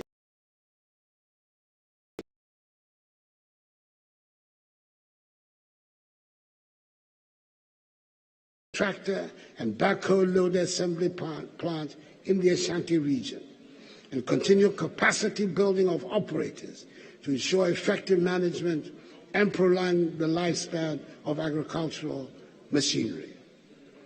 Mr. Speaker, the impact of climate change and variability on global agricultural activities is a call to all of us, and indeed all countries, to adopt appropriate technologies and other innovative practices for sustainable agriculture and resilience against food insecurity. Government's response, among others, has been to continue to invest in irrigation infrastructure, both large and small scale, across the country. In 2022, government completed the rehabilitation and modernization of large-scale irrigation schemes at Tono, Bong, and Bong Left Bank projects. The three schemes are expected to provide 6,760 hectares of irrigable land for all year-round crop production. Phases 1 and 2 of the Tamne irrigation project have also been completed, with Phase 3 of the project at 57% completion. Mr. Speaker, we are now at the most difficult stage of electricity provision around the country. The parts that are left are the very difficult to access area. The national electricity access rate increased from 79.3% in 2016 to 88.54% in 2022, making us amongst the top 6 in Africa, and we're still expecting to achieve the 90% universal electricity rate by 2024. To reduce transmission system losses and voltage fluctuations, and to improve the overall quality of power supply, old lines are being replaced on the western, eastern, coastal, and middle corridors. It is worth noting that 3 new substations have been commissioned between 2021 and 2022, thereby improving reliability and efficiency. Mr. Speaker, I'm pleased to inform the House that the Electricity Company of Ghana, ECG, has since the last quarter of 2022 embarked on an aggressive digital transformation program. In the first phase of this program, set to be completed by end of April 2023, the focus is on creating a cashless and efficient payment system. I'm pleased to announce that on 1st March 2023, all ECG district offices became cashless. This is a major achievement by all standards. Since the start of this transformational program, we have so far seen a 25% increase in the monthly revenues. The second phase of the program will see the digitization of postpaid bills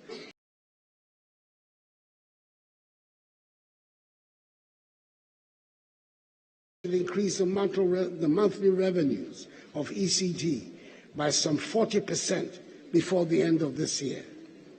I firmly believe that the initiatives which have been so boldly rolled out by ECG will make revenue leakage a thing of the past and address consumer pain points in their interactions with ECG. Mr. Speaker, we continue the fight against galamsey with the support of the security agencies in the short term. However, we're determined to promote responsible small-scale mining through community mining schemes. So far, 16 of these schemes have been commissioned, with 3 more to be commissioned by the end of this year. All these schemes are supported with gold catchers, pieces of equipment designed to help small-scale miners to extract gold from the ore without the use of mercury. In 2021, I launched the National Alternative Employment and Livelihood Program. The program employs several youth in the production of seedlings and reclamation of degraded mine lands. Currently, reclamation is going over 1,000 hectares of degraded lands in Ashanti, Eastern, and Western North regions. Mr. Speaker, on the international front, I should state that having gained a seat as a non-permanent member of the Security Council for the years 2022 and 2023, Ghana as one of 3 non-permanent African members, is working vigorously to push the African agenda, which includes the fight against terrorism and the reform of the UN Security Council. I'm pleased to state that good progress is being made on the reform of the UN Security Council. A U.S. president, for the first time in the person of President Joe Biden, and the French president, Emmanuel Macron, have both embraced the reform process. It is our hope that the leaders of the 3 other P5 members of the Security Council will soon do the same and help bring about this much-needed reform that will bring greater efficiency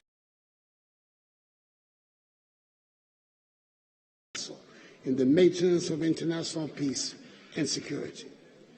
We continue to be active members of the African Union and ECOWAS and support strongly measures both bodies have taken against unconstitutional changes in government in our region. We're working with our partners in the region to strengthen regional cooperation in the fight against the terrorist menace in West Africa, hence our commitment to the Accra Initiative. Mr. Speaker, our decision to prioritize tourism as a key policy for economic diversification, job creation and growth is clearly paying off. The World Economic Forum report of 2021 Travel Index ranks Ghana as the #1 tourism destination in West Africa. The potential contribution of tourism and the arts to GDP is therefore one that we must nurture and emphasize. Both domestic and international tourism are rebounding significantly from the severely disruptive impact of COVID on the travel and tour industry. International arrivals nearly trebled last year from a low of 355,158 in 2020 to over 915,000. Domestic visits to tourist sites are also up by over 55.7% during the period. All these have been made possible by deliberate marketing initiatives and upgrades of tourist infrastructure by the Ministry of Tourism, Arts and Culture and its agency, the Ghana Tourism Authority. The Beyond the Return initiative, which I launched in 2019 as a sequel to the Year of Return, has reignited excitement about Ghana as the hub and a mecca for the global Pan-African, a home every person of African descent must visit at least once in their lifetime. A few days ago, at a historic ceremony in Washington, D.C., we conferred Ghanaian citizenship on Mother Viola Fletcher and her brother, Uncle Red, 108 years and 102 years respectively, 2 of the only 3 living survivors of the Tulsa massacre of 1921. In May this year, I'll be chairing a tourism stakeholder retreat on rethinking tourism for national development and job creation. I've tasked the ministry and its agency, the Ghana Tourism Authority, to work on the modalities to bring together all the stakeholders within the industry.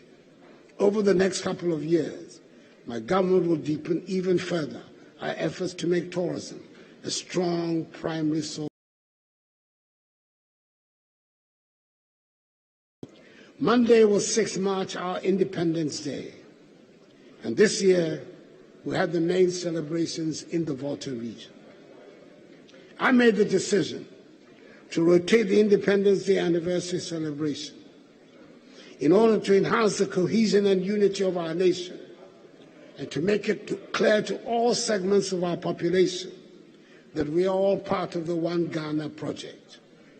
I'm glad to inform the House that it was a happy and grand event set against the breathtakingly beautiful background of the Adaklu Mountains.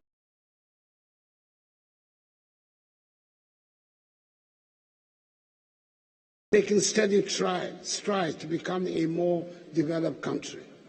The Ghana of 1957 is not the Ghana of 2023. We've come a long way since the days of our 6 million population, with very few modern amenities for its people, Today's population of 32 million, with a growing stock of modern infrastructure, spanning drones to supply medicine, to the Ghana card which identifies each of us as proudly Ghanaian.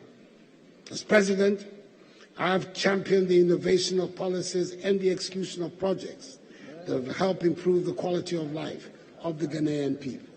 And God willing, I'll continue on a path that brings the most benefit to the people of Ghana.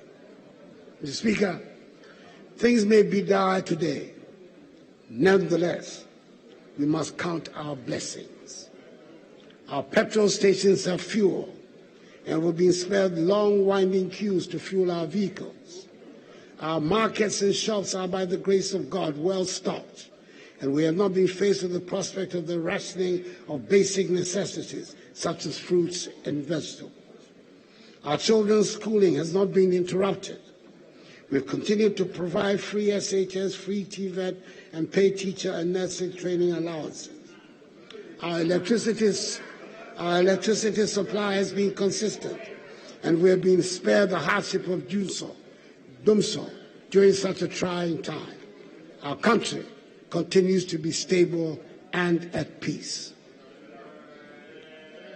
Throughout history, there are many instances of nations going through periods where dark clouds create shadows that momentarily shield the yearn for vision from sight. Such moments should not be ones in which despair takes over. Such moments call for strength of character, sense of purpose, and an abiding commitment to the general good. Mr. Speaker, honorable members, fellow Ghanaians,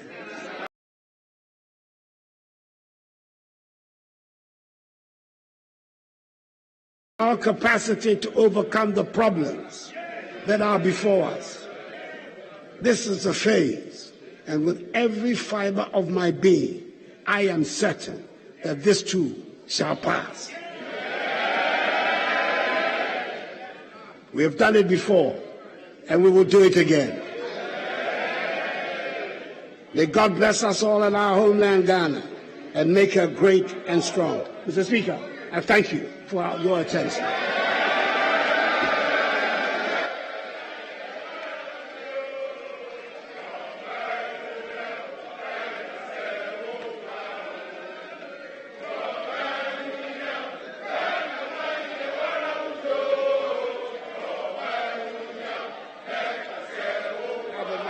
Well delivered. Well delivered.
Honorable members,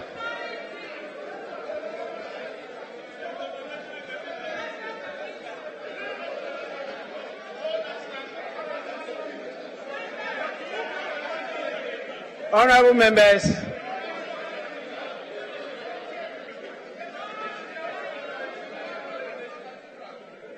In accordance with Standing Order 58, I wish to convey to His Excellency the President the gratitude of the House. Honorable members, again, in accordance with the practice of this House, a formal communication will be forwarded to His Excellency the President after the House has thoroughly debated this address. In fact, the leadership generously decided to use more than a week to debate this address. And honorable members will all have enough time to have a say. And that is why I wanted you to listen first before you can respond. I want to thank all of you for the cooperation, and particularly His Excellency for attending upon the House to perform a constitutional duty. We are extremely grateful.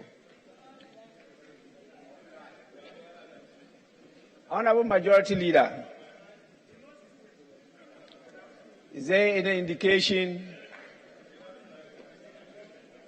regarding, I'm going to restrict you, the adjournment of the House? In other words, Honorable Leader, can you move for an adjournment?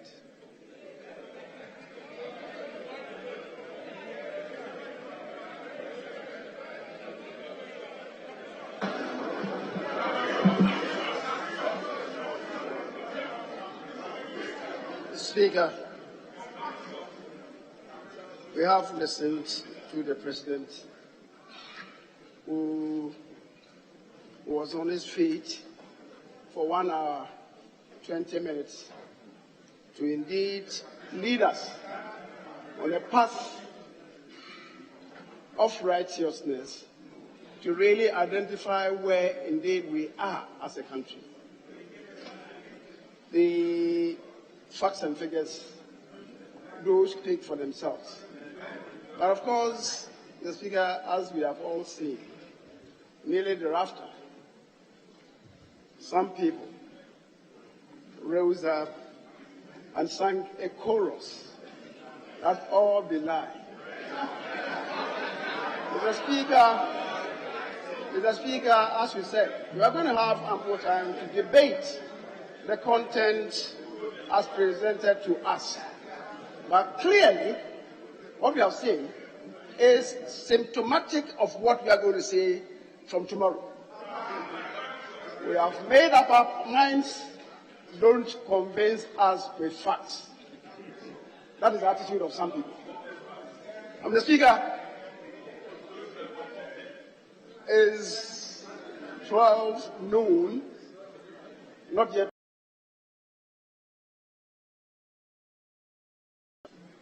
The beginning of the debate tomorrow, and not to dilute whatever has been said and indeed presented to us and to the nation. Speaker, I would on this occasion move that this House stands adjourned until tomorrow at 10 o'clock in the forenoon. I so move, Mr. Speaker.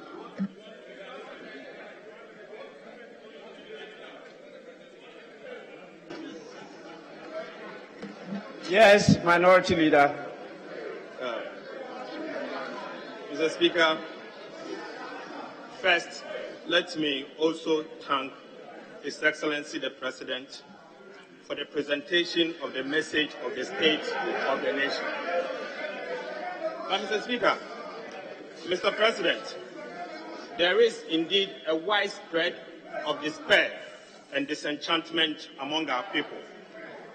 Millions of Ghanaians are going through unbearable hardships and excruciating pains.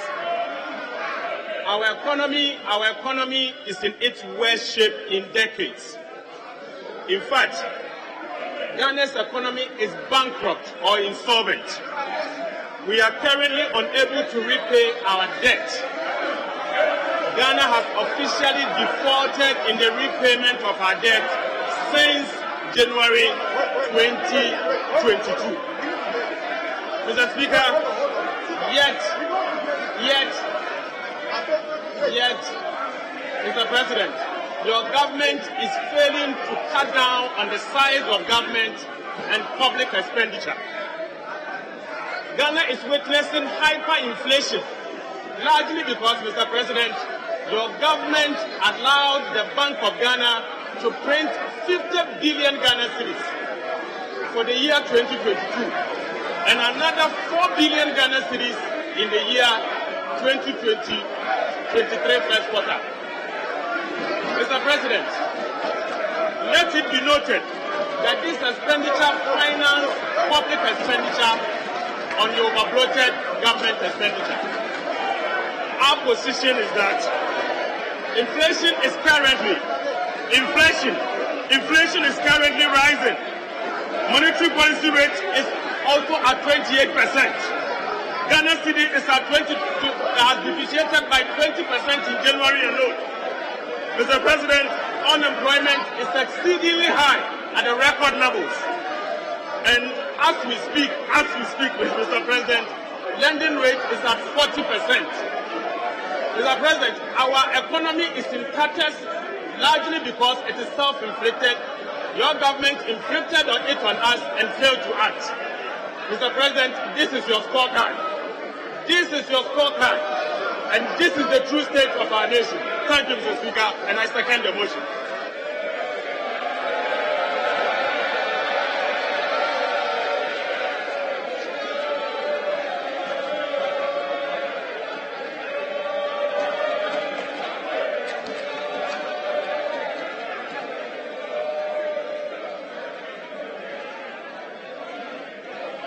Honorable members,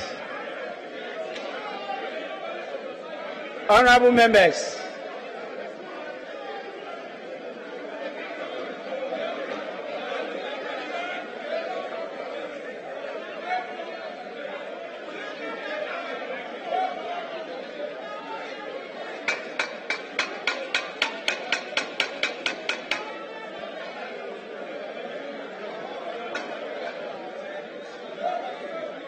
honorable members, I'm sure you now see the wisdom in my earlier statement restricted them to just move the motion for adjournment.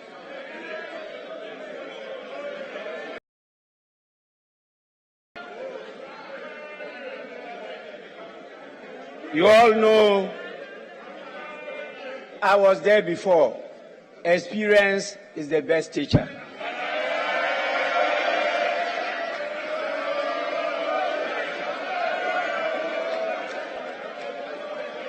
I now put the question.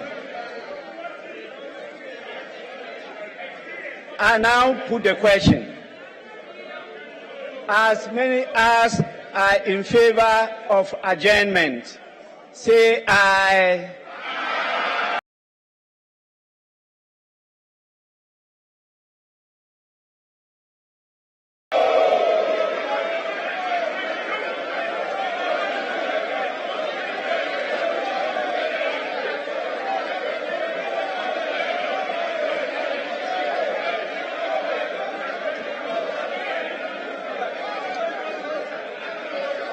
Honorable members,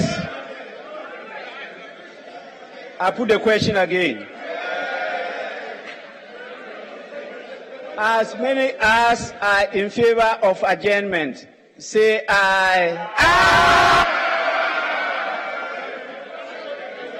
As many as are against, say no.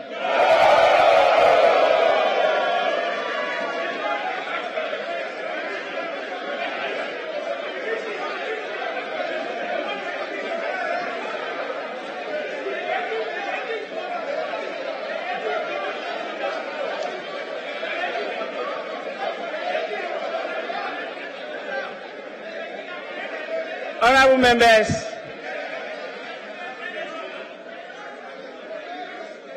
Today is International Women's Day.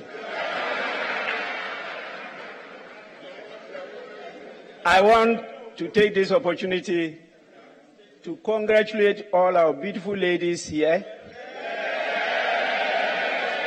and all ladies in the world for partnering men to get us this far.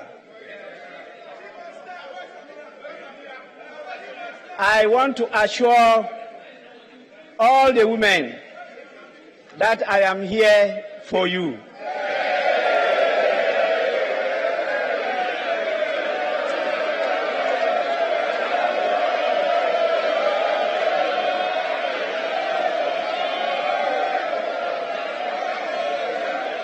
Honorable members, as a result of that, with the request of the women caucus leaders in Parliament, I approved a facility for all our women here to proceed tomorrow to reach out to all women in their constituencies and women everywhere in the world.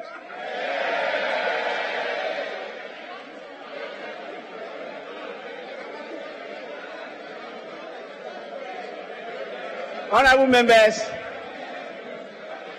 this is part of the 30-year celebration, and I want all the men, honorable men here, to partner the women to make an impact this year. With this, I put the question again.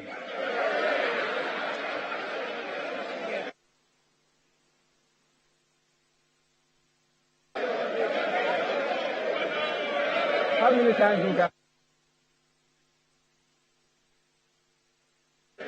As many as are in favor of adjournment, say aye.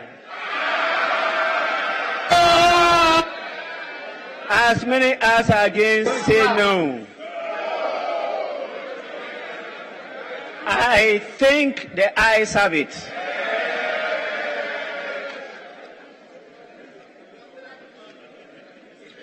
The ayes have it.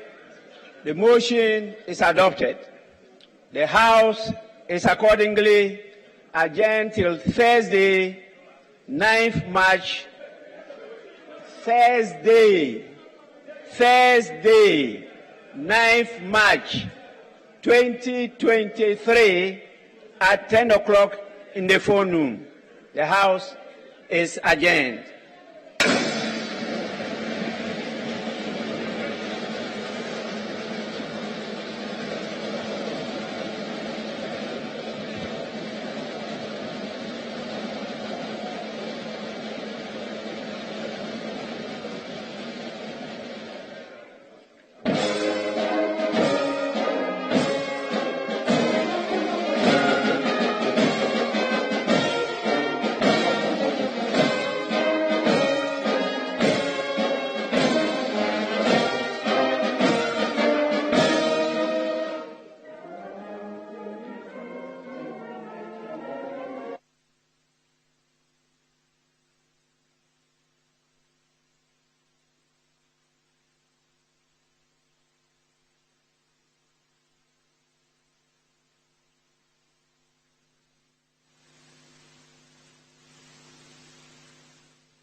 So the President has presented the State of the Nation address, and this is the 2023 edition of the State of the Nation address. The President is currently being ushered out of the chamber among exchanging pleasantries with some of the members of Parliament in the House. Currently speaking to Osei Che Mensa, who is the majority leader. Move on to the Deputy Majority Leader, Agyemang, and other MPs in the House. He's working together with the Vice President, Dr. Alhaji Mahamudu Bawumia, who was also in the House.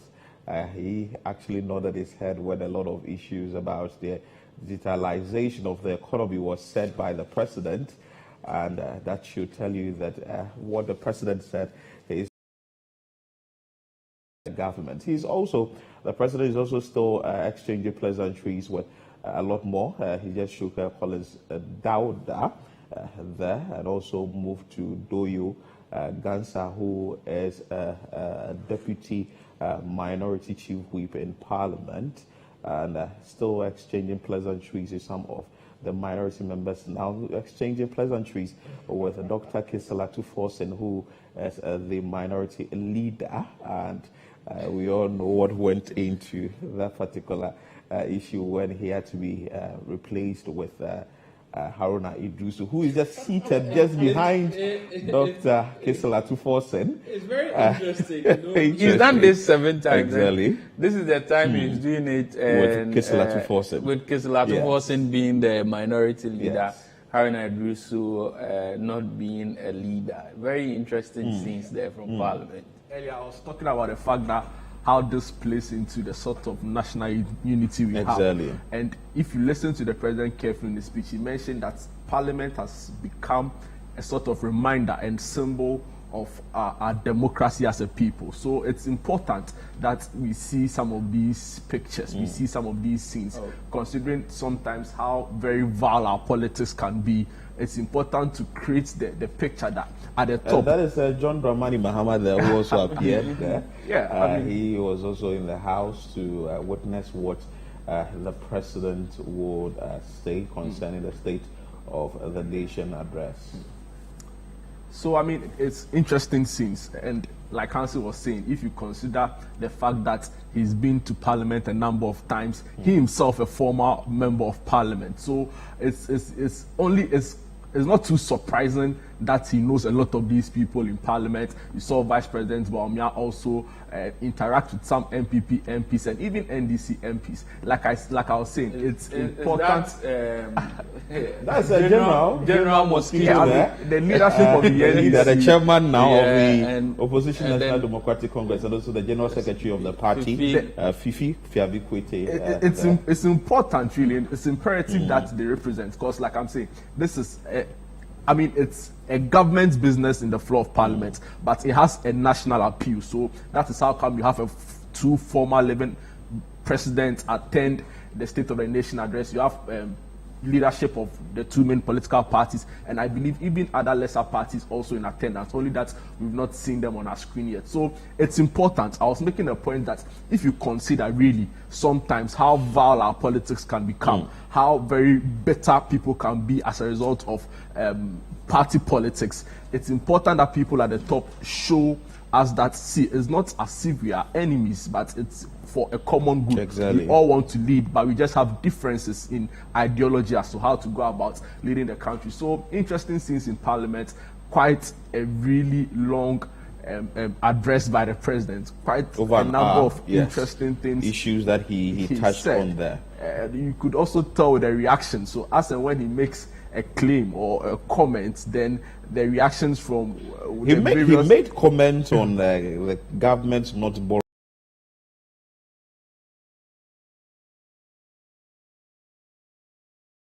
or the mood in Parliament, that people were like, oh, there's been this notion that government is spending recklessly on that particular claim. So the camera panned on the former President John Mahama. And the claim was that government had not borrowed recklessly, but the borrowing is as a result of other debts they are servicing from previous governments, which seems to suggest that they are also paying the debt accrued from the former government led by former President John Mahama. So, I mean, of course, it was interesting, that particular comment, especially because a lot of the financial analysts and experts have said that the major problem of this government is that it has borrowed into debt.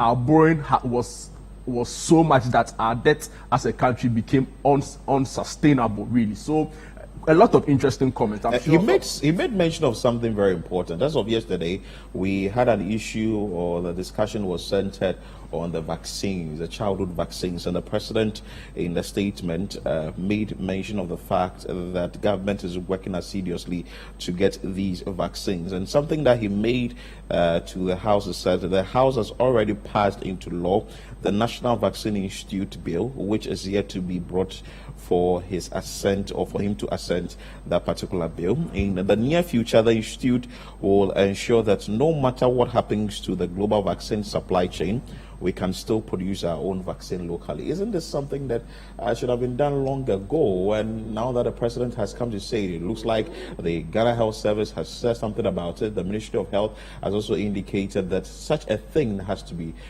done in order to end this short supply of the vaccine. Well, the issue of the Vaccine Institute Bill, this won't be the first time he's talking about it. In the 2022 State of the Nation, he made mention of that. He made mention of that, and it has to the timeline, and has to go through the process of lawmaking in Parliament, which it has actually gone through and has been passed. The last part for which will have to be the assent that he will give to it for it to become law. That's actually how laws are made by Parliament, which have been established by the Constitution to make laws. So I think that he is only alluding to facts that are available to almost every person interested in that. And he was making a point as to how, if the Vaccine Institute is available and is operational and can make certain vaccines.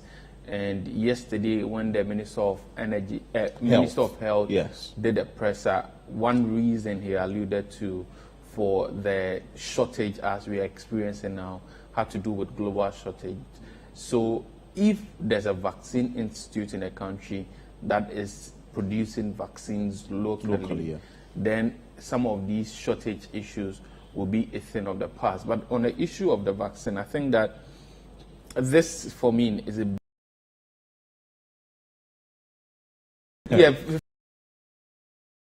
remember yesterday, I was making the point of giving that level of assurance to the mothers and also the guardians, the parents, that he did. In not so many words, he made us understand that there will be some form of special vaccination to reach out to all parents whose children have missed their vaccination timelines. These are things that I think the Minister of Health yesterday didn't seize the opportunity to assure Ghanaians. It in no way excuse the government at all for the shortage of vaccines.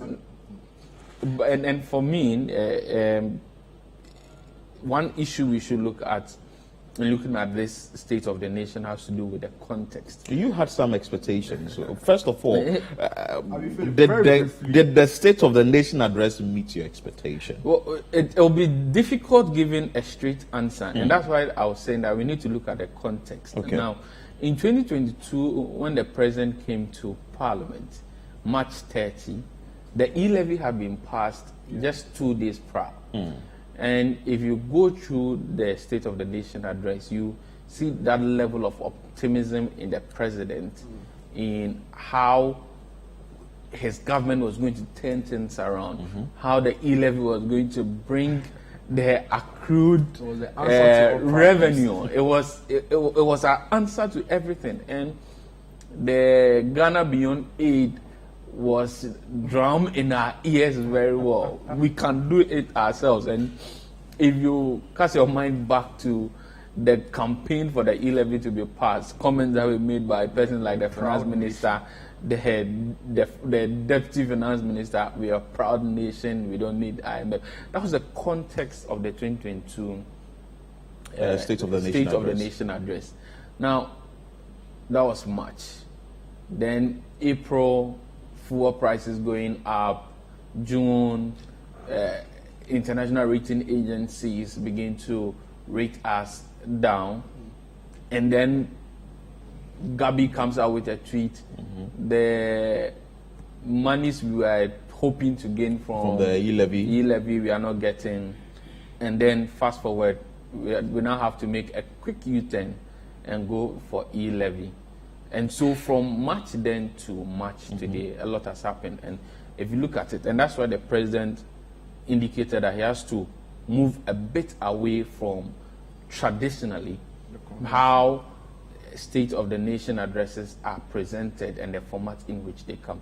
And if you realize, the president stayed a bit longer on the economy because this time around, we need the IMF deal. Whether or not it undermines Ghana Beyond Aid, whether or not it undermines the idea of an independent country, taking note that just some few days ago we celebrated 66 years of independence.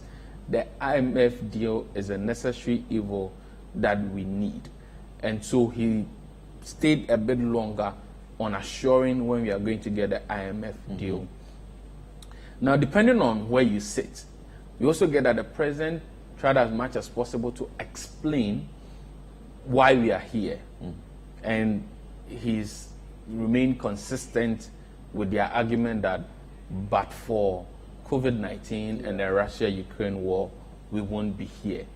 You may want to agree or disagree with him, because the minority and the NDC, for instance, have made the argument that this have been, the signs have been there. We've warned you of certain expenditure items that you've been talking about. But in his statement, the president didn't mention the National Cathedral. I mean, I didn't expect him to even talk about it in the first place, considering the controversy that has characterized this. If anything at all, he should have just mentioned the fact that the Board of Trustees have mentioned that it's going through a very rigorous auditing process. I mean, Philip, for this State of the Nation, you just saw the president give in Parliament. In addresses like this, a lot of the time, you also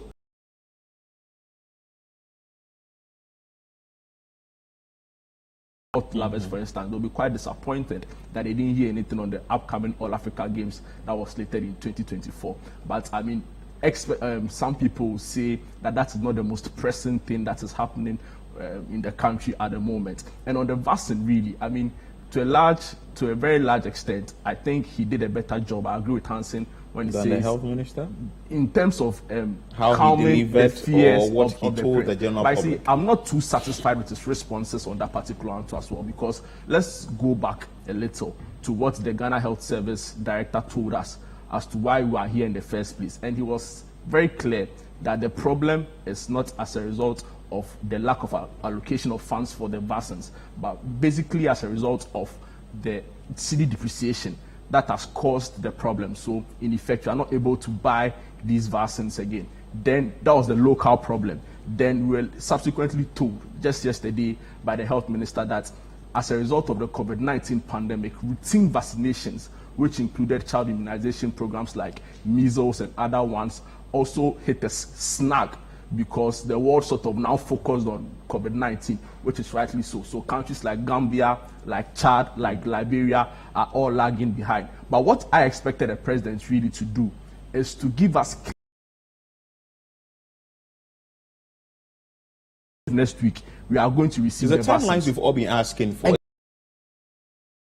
The health minister, when these vaccines will be received. So the president, and what was said was in some few weeks. Because the Ghana Health Service Director told us that 2 weeks ago, and 2 weeks down the line we are here and we don't have the vaccines. To put it a bit in context again, because the Ghana Health Director indicated that when he said very soon, he said by the end of March. And so if you look at it in that light, we've not gotten to the end of March. We cannot also ignore the point about the global shortage. But I agree with because the president attributed the global shortage to we getting the focus being on the COVID-19 vaccines. So Gavi all over the world, they actually allude to that as well. So it's not even like this is government just coming up with it. If you go to Gavi's website, you read around it, it's something that is actually there. But my concern with the president really in his address of the issues that I expected to an extent, if you listen to the Pediatric Society of Ghana, they've been calling for what they call ring fencing, right? And they believe that taking on that approach will go a long way to help. So I really expected, like I said, number one, timelines as to how they were going to get the vaccines in time. And of course,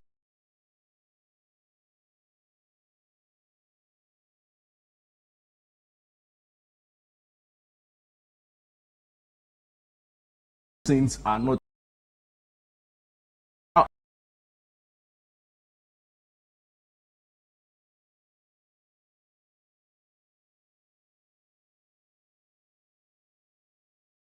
sort of try to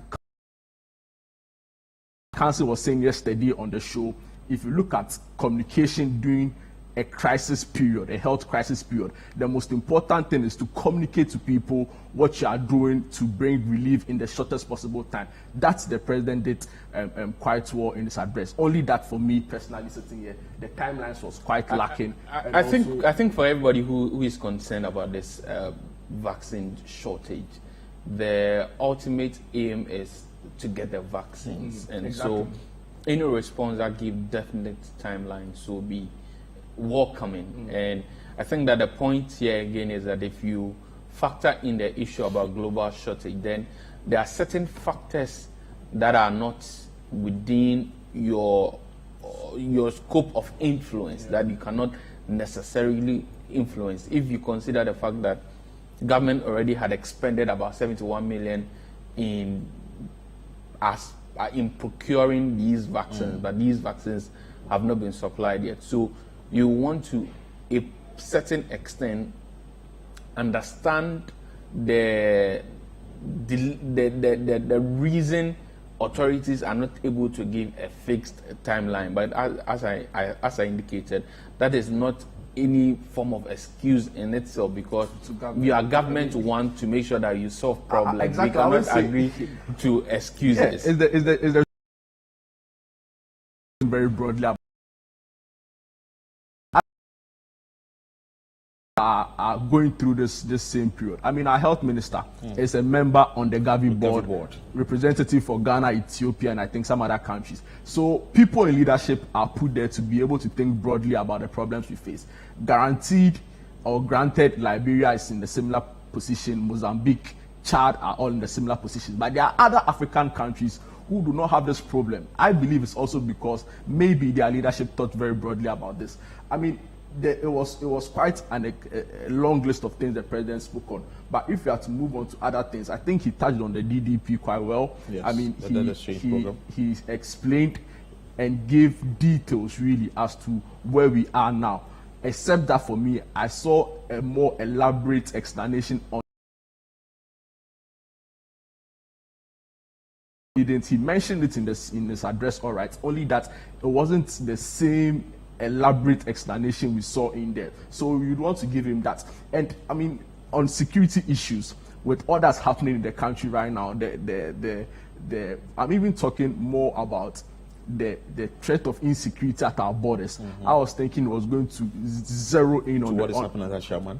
On the Boko issue first, then and explain what government is doing to secure our borders. He mentioned largely in this address that government was working to ensure that our borders are safe. But with everything happening in Baku, I thought it would have been more prudent to put a spotlight and mention exactly what government is doing there. But given that he didn't say it, I think he mentioned what we are doing at our borders. So that's just on the issue of the IMF. I think that, of course, the president has given the assurance that by the end of this month, the agreement will be sent to the IMF board for the approval, and hopefully that the IMF board will approve it. And I think that ultimately that is what we seek to achieve, because we've all acknowledged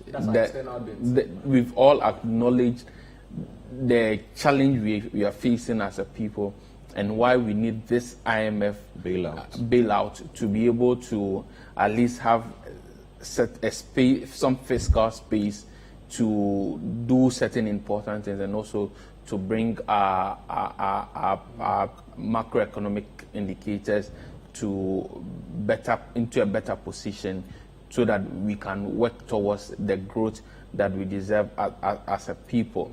But for me, a lot of we continue to only put our entire hopes in the IMF, and when we are very certain that IMF is not a one-stop solution to our problem. We've been there 17 times. So I didn't get the sense that the government, beyond this IMF intervention, is looking for other alternatives to address our situation. The president talked about the issue of the good for oil policy, which has been instituted to ensure that at least the issue about exchange rate, which is the number one problem for some of our, or number one reason for some of our problems, such as the hike in fuel prices, which inflation, all of that, which in essence affects a number of issues. But even if you look at the good for oil, a lot of people have indicated that despite the fact that the good for oil policy is fascinating in itself and looks viable as a solution to some of our problems when it comes to exchange rates, the issue of transparency in the deal and how the deal should operate, it's one that a number of people are concerned about. Mind you, recently there was a statement by a deputy minister that it was cash that was used for the payment for good for oil. And all this while, the idea of good for oil was take gold. I think later he came to clear that. Take gold. Yeah, but that's what Hanson is saying basically. The point about transparency. The point about transparency, to understand everything. Groups like COPEC, group like the OMCs. And actually, COPEC also made mention of the fact that it would have been best if the president explained further in this particular address what really went into this good for oil policy and what really the blueprint is. So I think the only alternative that the president mentioned, as far as our economy is concerned and moving forward from our current situation, aside the IMF, has to do with good for oil. I'm saying that even with good for oil, we seem not to be getting the idea and the implementation right as related to points that have been made by experts within the space. And this brings me to the point of a number of people talking about cutting down on expenditure. And this will take you to a comment the president made when he was touting Ghana's democratic credentials, when he talked about freedom of speech and to the extent to which some diplomatic officers have even had the freedom of speech to comment on issues relating to Ghana, while they may not be able to say some of these things in their home countries. He did not mention any person, but we know that recently the German ambassador, for instance, he's been making the point that of course they'll be willing to help Ghana employ upon China to agree to certain debt reliefs and debt exchange programs as we want to do at the external level. However, we should also be looking at inward in cutting on certain things. And we've made a point about cutting on expenditure. And the president was very silent on that part of it. And I think that it's very key. And but if the cutting down on expenditure, that is how come the president said that we've not borrowed recklessly. Whether have we spent recklessly, but ensure that stated that all the monies we've borrowed have gone into the construction. Well, I don't think the two are mutually exclusive. So you can borrow recklessly. So but the monies have been the monies that have been borrowed have been injected into the construction of road projects. You can borrow and spend wisely in your own way and thinking, but in that same way, in your spending, there can be issues that people can see that you can cut the expenditure on.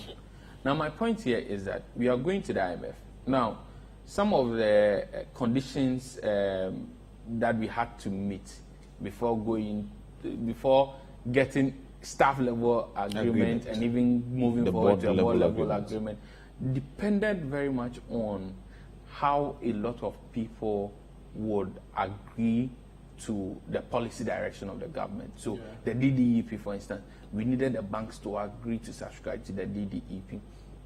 We needed the insurance companies to agree to subscribe to the DDEP. We needed individuals to agree to subscribe to the DDEP.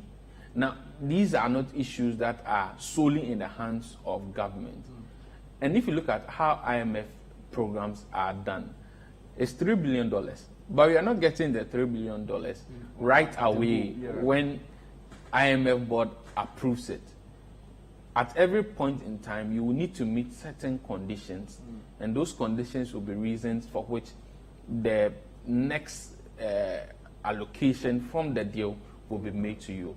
And I'm saying that you would need the support of the Ghanaian businesses and agencies and individuals to meet some of these conditions.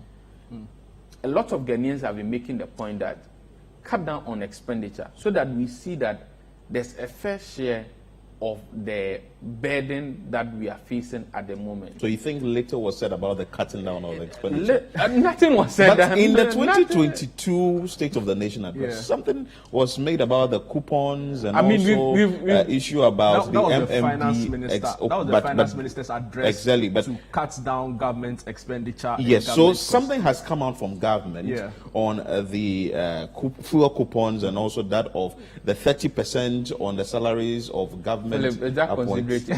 Well, I mean that's the point. That there's more to be done. To be fair, it wasn't all gloom in the President's State of the Nation address. There were certain highlights that points to efforts being made to bring some sort of relief to Ghanaians. So, for instance, the President mentioned that some 750 million Afri-Exim loan facility has been secured. So, hopefully, this will go a long way to help in bringing relief to Ghanaians. But in my initial comments when we began this, I said I was looking forward to government's direction with regard to fiscal policy, in that over the years, for far too long, the structure of our economy has been such that we've been borrowing largely into consumption, right? So, for instance, we have a very elaborate and a lofty government initiative, maybe, let's say, youth in afforestation, NAPCO.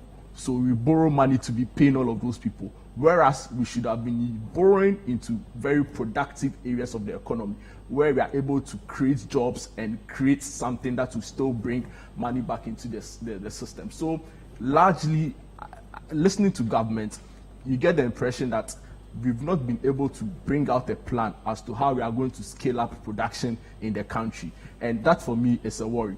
I also agree with Hanson largely when he says that if you look at the check marks with regards to what you need to do to secure an IMF bailout at the board level, there's still a long way we need to go. And there have been calls from various people, various stakeholders, the CSO. They say, see, if you look at government size, really, it doesn't point out to a government that understands the current challenges it finds itself in. And we've said that, see, look at the ministries we have. Some of them should be merged because it doesn't make sense as to why we have a Minister of State in charge of Works and Housing, right? Then we have a Minister of State at the presidency in charge of Works and Housing. Like, what roles really are what different roles are they playing that we need these two different personalities running something as almost virtually similar?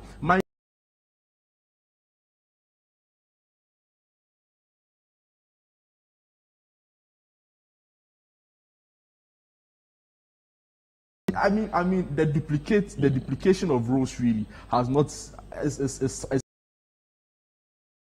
And we are saying we need to cut down on government size. That is number one, the first and surest way of not only safeguarding the public purse, but also making sure that we are able to put ourselves in proper shape going into an IMF program. So for me, I didn't hear much on that, and that was quite unfortunate. In terms of revenue mobilization, I mean, the experts and the analysts will tell you that we are in a very difficult situation, because in one breath, we need to bring some sort of relief to the people, but in another breath, you need your money, that's through taxes, to be able to grow the economy. So I didn't expect the president to introduce any new taxes going forward ahead of the budget, the mid-year budget review or anything. So no surprises over there too as well.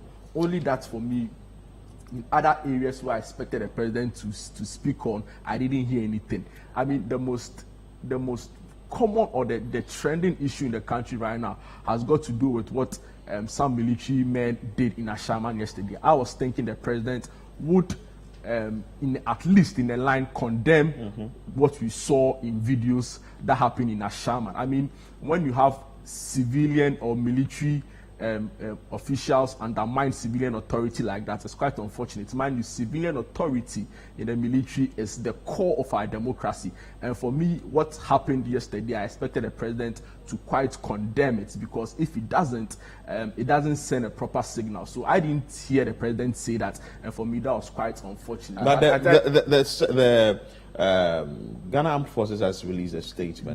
The wrongly dated statement. Well, did you also expect that the president should have made a comment? It's a fair expectation, and because we run a system of rule of law, and what rule of law simply does is that we rule with the law, and everybody is under the law. So the president, the military, everybody is under the law. And we need to appreciate that all things that we have to do, both persons and institutions with power, will have to operate within the confines of the law. A lot of experts within and analysts within the space have already indicated that the military, by operating in that manner, outrightly went outside the confines of the law. And so I think that it's a fair expectation, and most especially when the president spent about 10 minutes, and this is how the statement was structured: salutations, International Women's Day, and a touch on 30 years of democracy and the importance of parliament in our democracy. Now, when the president and there's an action like this, which in the eyes of many flies against the very democratic principles and tenets we uphold as a people, it will be only important to hear the view of the Commander-in-Chief of the Ghana Armed Forces, what he makes of it. We know the military hierarchy has taken responsibility for what has happened. They, in a statement, I don't think that was in any way apologizing, but they literally owned it. They were explaining the reasons for their actions. I mean, your explanation what went into and that is even a bigger problem. Were arrested, and that is even the bigger problem. Your explanation leads into justification. And Philip, this, you see, on that particular matter, one person was killed. Very unfortunate. It must be condemned. Investigations must go into it. The military is saying that by intelligence, by an intelligence-led operations, they went to arrest over 80 people. Over 80 people. So is intelligence-led operation. Intelligence-led operation should lead you to some specifics. And we saw videos from Agyemang yesterday. Military men chasing after civilians, some of them using their sticks on them, and then at the end of the statement from the military, they say, they acknowledge that certain innocent civilians might have been affected by it by virtue of where they were. To a neighborhood in the morning And you think that somebody was caught at a place at the wrong time. That is his neighborhood. That is where he will leave from to office. So he cannot be caught at a place at the wrong time. That's the first point. And then you say, oh, the civilians should stop this habit of harboring criminals and give them up. I mean, if you look at it on all levels, the act by the military, together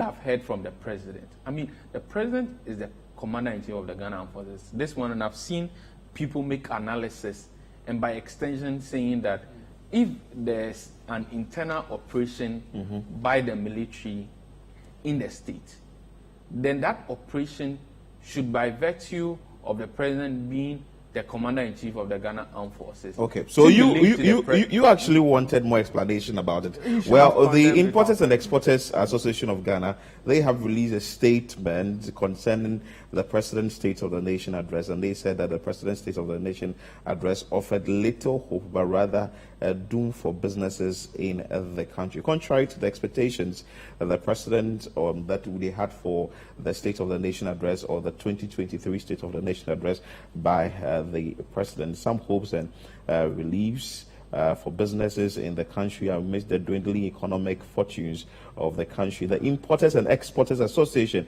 of Ghana can best describe the 2023 State of the Nation address, which was delivered by the President on Wednesday, on the 8th of March 2023, as nothing short of hopelessness to the business community. That's what is coming from the Importers and Exporters Association. But then again, the President spoke about the one district, one factory project. Per our checks, it looks like the same thing he indicated as of in the 2022 State of the Nation address. A simple fact check really points out to the fact that if you listen to what the President said in 2022, it's quite similar to what he mentioned in this year's State of the Nation address. So in 2022, he mentioned that 106 factories are currently operational. 148 factories are under construction. And now in 2023, he also mentioned that 106 factories are operational and 148 are under construction. So this clearly points out to the fact that within the period of a year, no other factory has been added, if that's anything to go by. But we're at various stages of mobilization. I want to believe that's probably one of the politicians' favorite line, various stages. So every other project is at a different level of completion with no specific given. It would have been great. I mean, coming into the 2016 election, really, the one district, one factory policy was one of the major policy highlights of the government, of the NPP coming into the election, together with free SHS, one district, one F. And for me, I was thinking that considering how much went into promoting it, for it to be bought in by Ghanaians at the time, we would have had some steady updates with regards to progress being made. Now we understand from some government communicators that, oh, it's not necessarily one district anymore. So as and where they find any company that is in the shape to be taken over or to be upgraded into a factory, then government comes on board to support. That wasn't the initial conversation around the one district, one factory. So for me, it's you can say a total of some 278 companies or factories have been put up or supported by government under this initiative. But if you go on the ground, resonate. See, I believe that in 2016, really, going into the election, conversations surrounding the one district, one F, the one village, one dam, free SHS, or let me just even leave free SHS out, but one district, one factory it appeared as a master stroke, really, to shift our economy from its structural problems into a more production-oriented economy. Because look at Ekunfi, for instance, is a beneficiary of the one district, one factory initiative. That's the eco juice that we see on our market. And look at how well it's doing. People come, they buy it, loads and the export and all of that. So the thinking at the time was that if we are able to take this initiative very seriously, it was going to structurally change the economy and bring in significant gains. But I mean, if you look at what the situation is on the ground, it doesn't necessarily, you don't get the impression that government has really committed to it as much as the rhetoric suggests. And for me, that is quite unfortunate.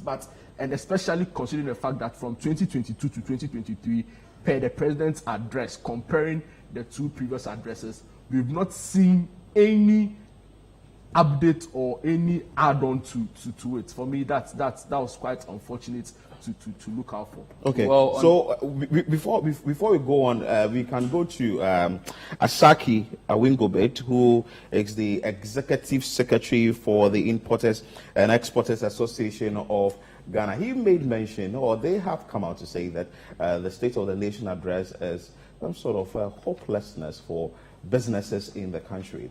Why will you say that? Explain some reasons for the economic challenges we are facing currently, and also made mention of the fact that government is working assiduously.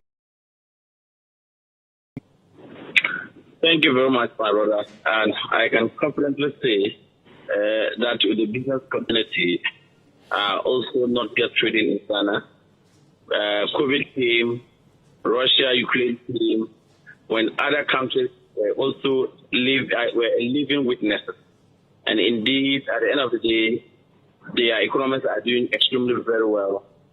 It is not about Russia, Ukraine, or COVID-19 that the president or the government is talking about.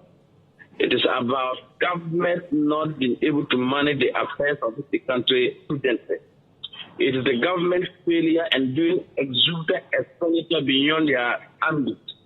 The government has spent the 2020 election without record for what will happen in 2021, 2022, 2023. So for me, from where I sit, we ask ourselves, was the COVID alone in Ghana? Did the Russia-Ukraine alone, only Ghana that is good part? The answer is absolutely no. We believe that countries, even the North, where a country that was hit so hard in terms of COVID-19, did not introduce any layer of taxes in the name of COVID, their country budget. But what do we see? We have introduced COVID levy. As I speak with you, do we still have COVID? No. Yet, Ghanaian importers are paying COVID levy at our port. The government that collapsed spent 25 billion to collapse another sector in this country, touting they will make the country currency very strong and make our economy very resilient. Based on that, the government asked for support of Ghanaians to collapse some financial institutions. As we speak, there is a levy at our port that importers are paying anytime they are clearing cargo in this country. Okay, but before that, I'm sure. Just a minute. I'm sure you had some expectations and certain things you wanted to hear from the president. If you could highlight these few things that you wanted the president to touch on in the State of the Nation address concerning your industry. We're expecting the president that when before 2023 budget was laid Parliament, we had raised issues in regards to the taxes on VAT on the Ghanaian consumers and, for that matter, business community. We have raised issues in regards to 2% special import levy that has been running since 2015 till date. We have raised issues in regards to COVID-19 levy supposed to go up in the books. We have raised issues that governments to listen and do not amend this income taxes that we're talking about and the excise taxes that is affecting the Ghanaian production in this country. My brother, we rather saw His Excellency the President asking Parliament, impression on Parliament to speak, to pass those two important bills for him. I strongly believe that the government is no longer thinking about the Ghanaian business community. The government that started that we're going to make movement from taxation to production has not acted with the business community. And for that matter, we are absolutely not, it did not meet our expectation. And today, treatment of the nation address was just the what we call it, garbage in, garbage out. Okay. What did he say? Thank you so much, Asaki. Samson Asaki Awingobet, who is the Executive Secretary of the Importers and Exporters Association of Ghana. He has made his points there. Just 60 seconds and we can just wrap up. And well, he has made his point. Yes. What will be your final comment on this particular address? Briefly on the 1D, 1F and on a number of flagship policies by the government. I think it's time government does assessments, and assessments are part of policy. But we don't seem to see some of these things in our part of the country, because if we establish that on face value, 2022, 2023, nothing much has been done as far as 1D, 1F is concerned, relating to bringing new industries on board. I think that could have been enough.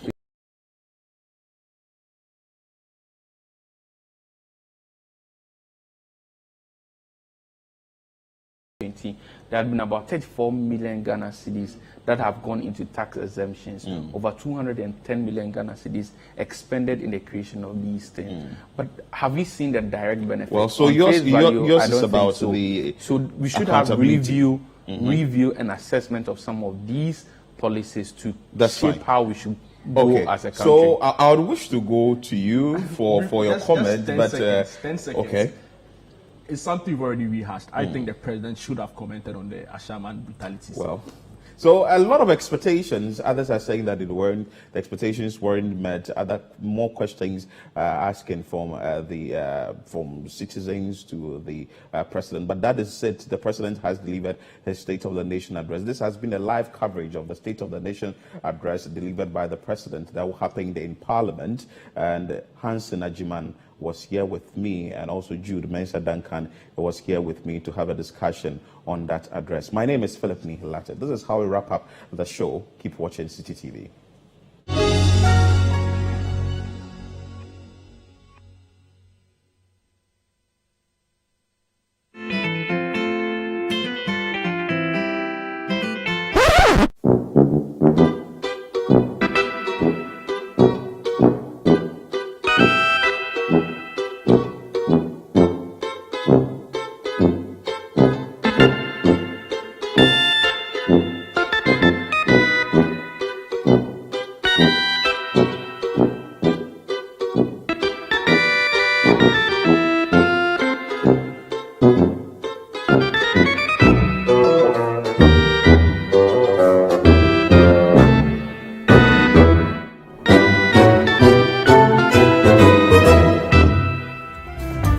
Plus is a fully skimmed evaporated milk.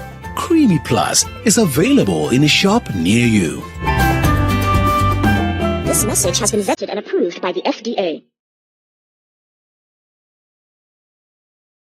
I passed by your favorite barbecue place and I got you something. So on a scale of 1 to 10, what is your pain level? No, focus, Ayana. Push harder. I'm trying. Oh, but you've got to try harder. I can't. What I think is happening here is the usual bureaucratic nonsense. They forced their way into the patient's room and they held the treatment. No. And you're not going to stop until you destroy everything that is good and decent about this hospital. I've just lost for words. Thank you for rescuing me from that accident.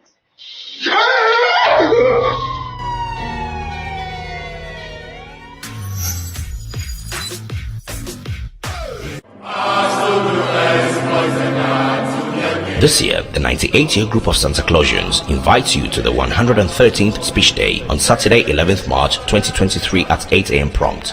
Under the theme, Ours to Do Exploits and Add to Their Gain, the Santa Clausians' Role in National Development.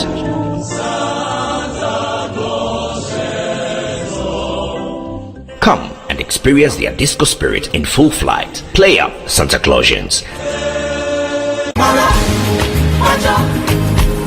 Get ready to experience a night like never before with Agyemang Messi, Kofi Owusu-Pepra, PSA Esther, Uncle Lato, Ella Duncan Williams, and your host MOG. Also ministering Keepers Music and Liberty Voices Choir as MOG Music presents New Wine Concert theme The Coming Glory on Sunday the 19th of March 2023 at the Oil Dome Royal House Chapel Ahimfie. Time 5 p.m. Rate 200 Ghana Cedis VIP, Gallery Standard 40 Ghana Cedis, Gallery Double 70 Ghana Cedis, Regular Standard 80 Ghana Cedis, Regular Double 1